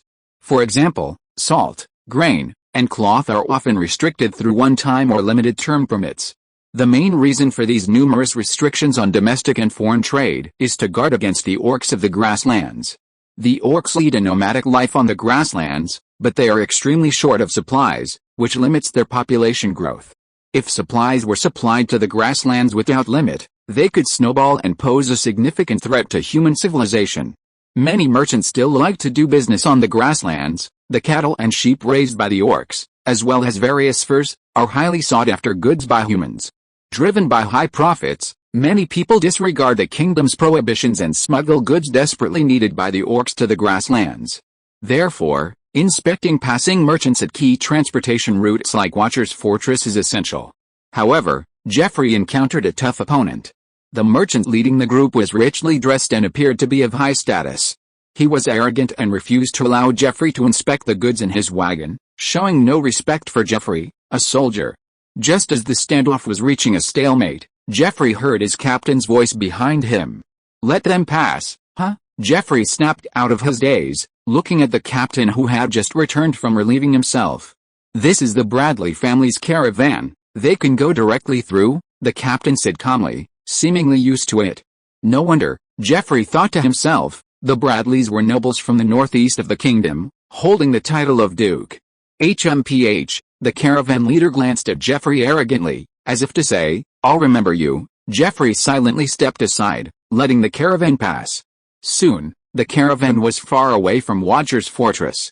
He thought the matter was over, but soon the sound of rapid hooves echoed from inside the fortress gates. A group of knights galloped up to Jeffrey and his companions like a whirlwind. Greetings, Sir Arthur. The captain led Jeffrey and his group to the leader. Arthur asked, was it the Bradley family's caravan that just passed through? Yes, sir, the captain replied. From now on, all Bradley family caravans must be inspected, Sir Arthur commanded sternly. Yes, sir, the captain was filled with unease. Had something changed at the top? The other knights asked. Should we give chase? Arthur watched the dust rise as they disappeared into the distance, shook his head, and said, let them go this time. Very interesting, my mentor. Look what I found. Durson held up a wooden box, speaking happily to his mentor. Adenal smiled. A clue to Barnett. Yes, Professor Adenal, this is what Master Barnett left behind, Durson said excitedly. I've searched almost every inn in this port city these past few days, and it wasn't a wasted trip. Adenal and Durson had arrived at the Northwest Bay a month ago. Mariana and Andy had come with him. After the four met up with Nathan and Edward, who had arrived earlier, they began searching for clues about Barnett. I went to the last inn I hadn't visited before, and on a whim, described Barnett's appearance to the owner. After visiting so many inns, I had basically given up. But unexpectedly, I found a clue at the very last inn. The owner was quite old. He said his family had been running an inn in Fland Harbor for a long time. He vaguely remembered someone who had stayed at his inn and left this wooden box, saying that if any companions came looking for him, the innkeeper should pass it on. O'Donnell frowned. That bastard Barnett, why doesn't he follow the rules? The Arcane Society has a method of contact in unfamiliar places, leaving a message at the third inn in the local area, listed by name. Of course, this is time-sensitive, as inns may open or close, so they also search forward and backward as needed. This method is only used to leave some less important, supplementary information, such as leaving a trace so that companions can find them. I know the reason, Durson said. Back then, Port Franklin was just a poor place with only 2 inns. Master Barnett probably didn't expect the port city to develop so rapidly in the following years, with inns springing up like mushrooms after rain. Actually, the owner planned to throw Barnett's things away as trash if no one came looking for him in another year. Luckily, we arrived in time. Alright, let's see if Barnett said what he was doing. O'Donnell was a little impatient. Durson carefully opened the wooden box, revealing a piece of paper inside. He must have written this letter a long time ago, on parchment. Alder paper wasn't common back then, Durson said, carefully unfolding the paper. O'Donnell took out a bottle of potion and sprinkled the liquid onto the paper. A large amount of text appeared. They read the message Barnett left together. Paul Gleman? Isn't he the local lord? He's the one who defeated Barnett's agent, Earl Kent, so he's going to settle scores with that Earl. The two understood what Barnett was planning. The Arcane Society knew about Barnett's plans in the Northwest Bay, supporting the Kent family to indirectly control this land in Northwest Alder. After all, Buddy, who had come with him, had also participated in Barnett's actions, using the cerebrate to control the previous Duke of the Northwest. But after Barnett disappeared, the Arcane Society stopped paying much attention here.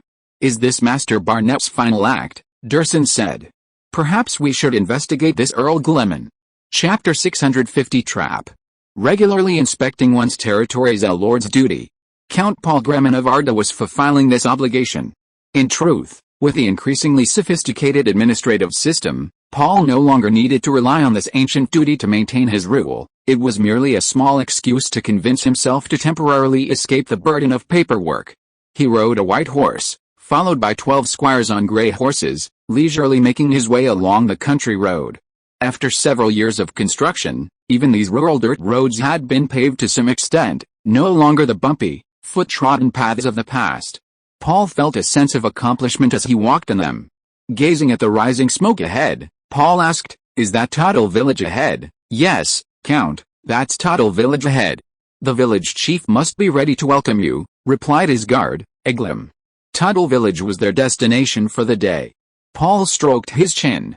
"I remember a Father Hershey in this village who lives a simple life.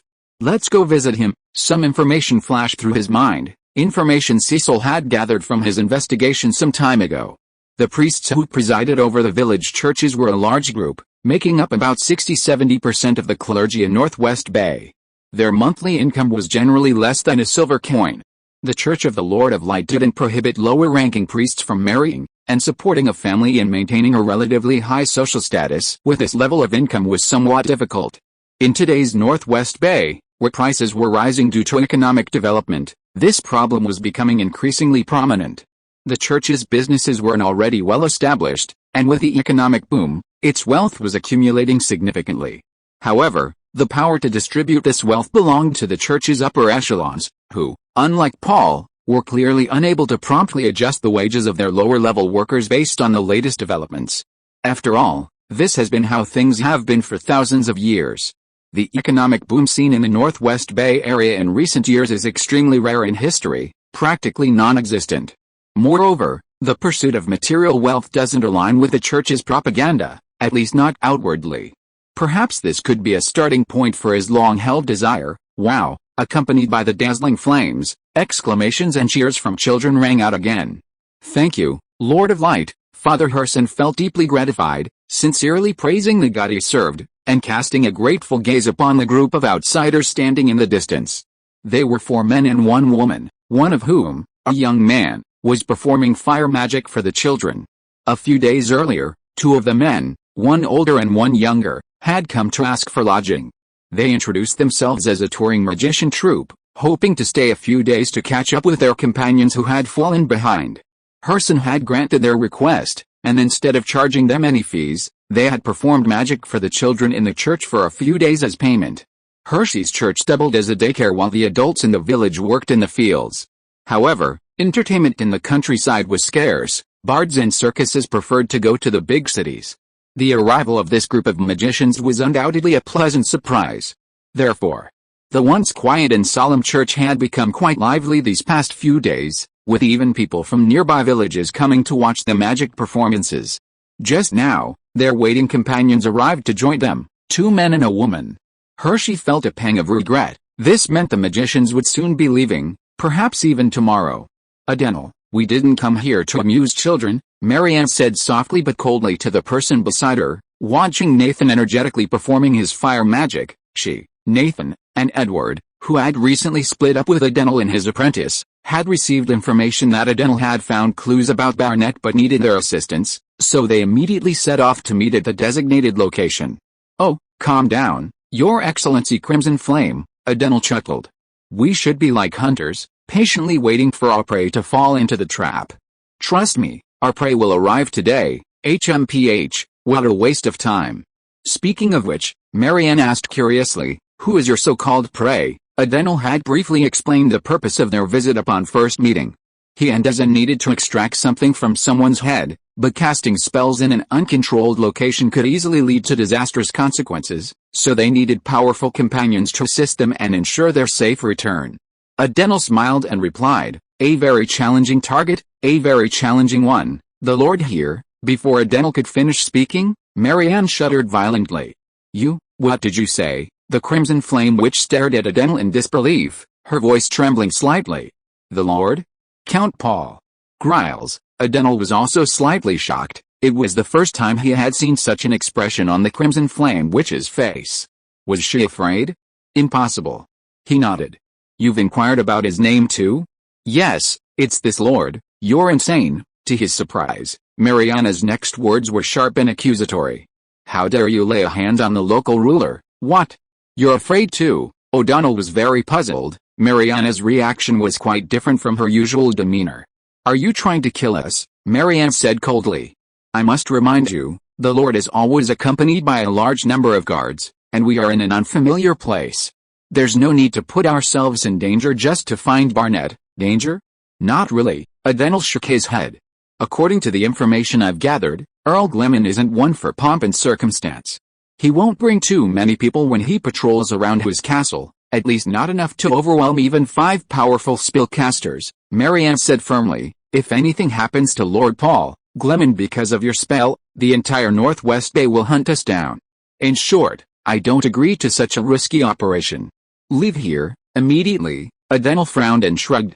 If you don't participate, then it'll be up to me and us and track on our own. I've been setting up this church for days, using up a lot of precious materials, just waiting for the spell to be cast. Canceling now would be a complete waste. You? Marianne seemed both shocked and angry, yet speechless for a moment. The two remained locked in a tense standoff. All right, Mariana finally said, seemingly relenting after a long silence. Since you insist, we'll cooperate. Her tone returned to its previous calm. O'Donnell sensed a subtle, unreadable meaning in her gaze. Well, as long as she cooperated. That was fine. Sorry for the long delay in updating. End of this chapter. Thank you so much for reading until the end. Don't forget to give it a like. Looking for more exclusive content and immediate access? Subscribe to our Patreon. Remember, every like, subscription or donation encourages us to continue. Thank you all. See you in the next video.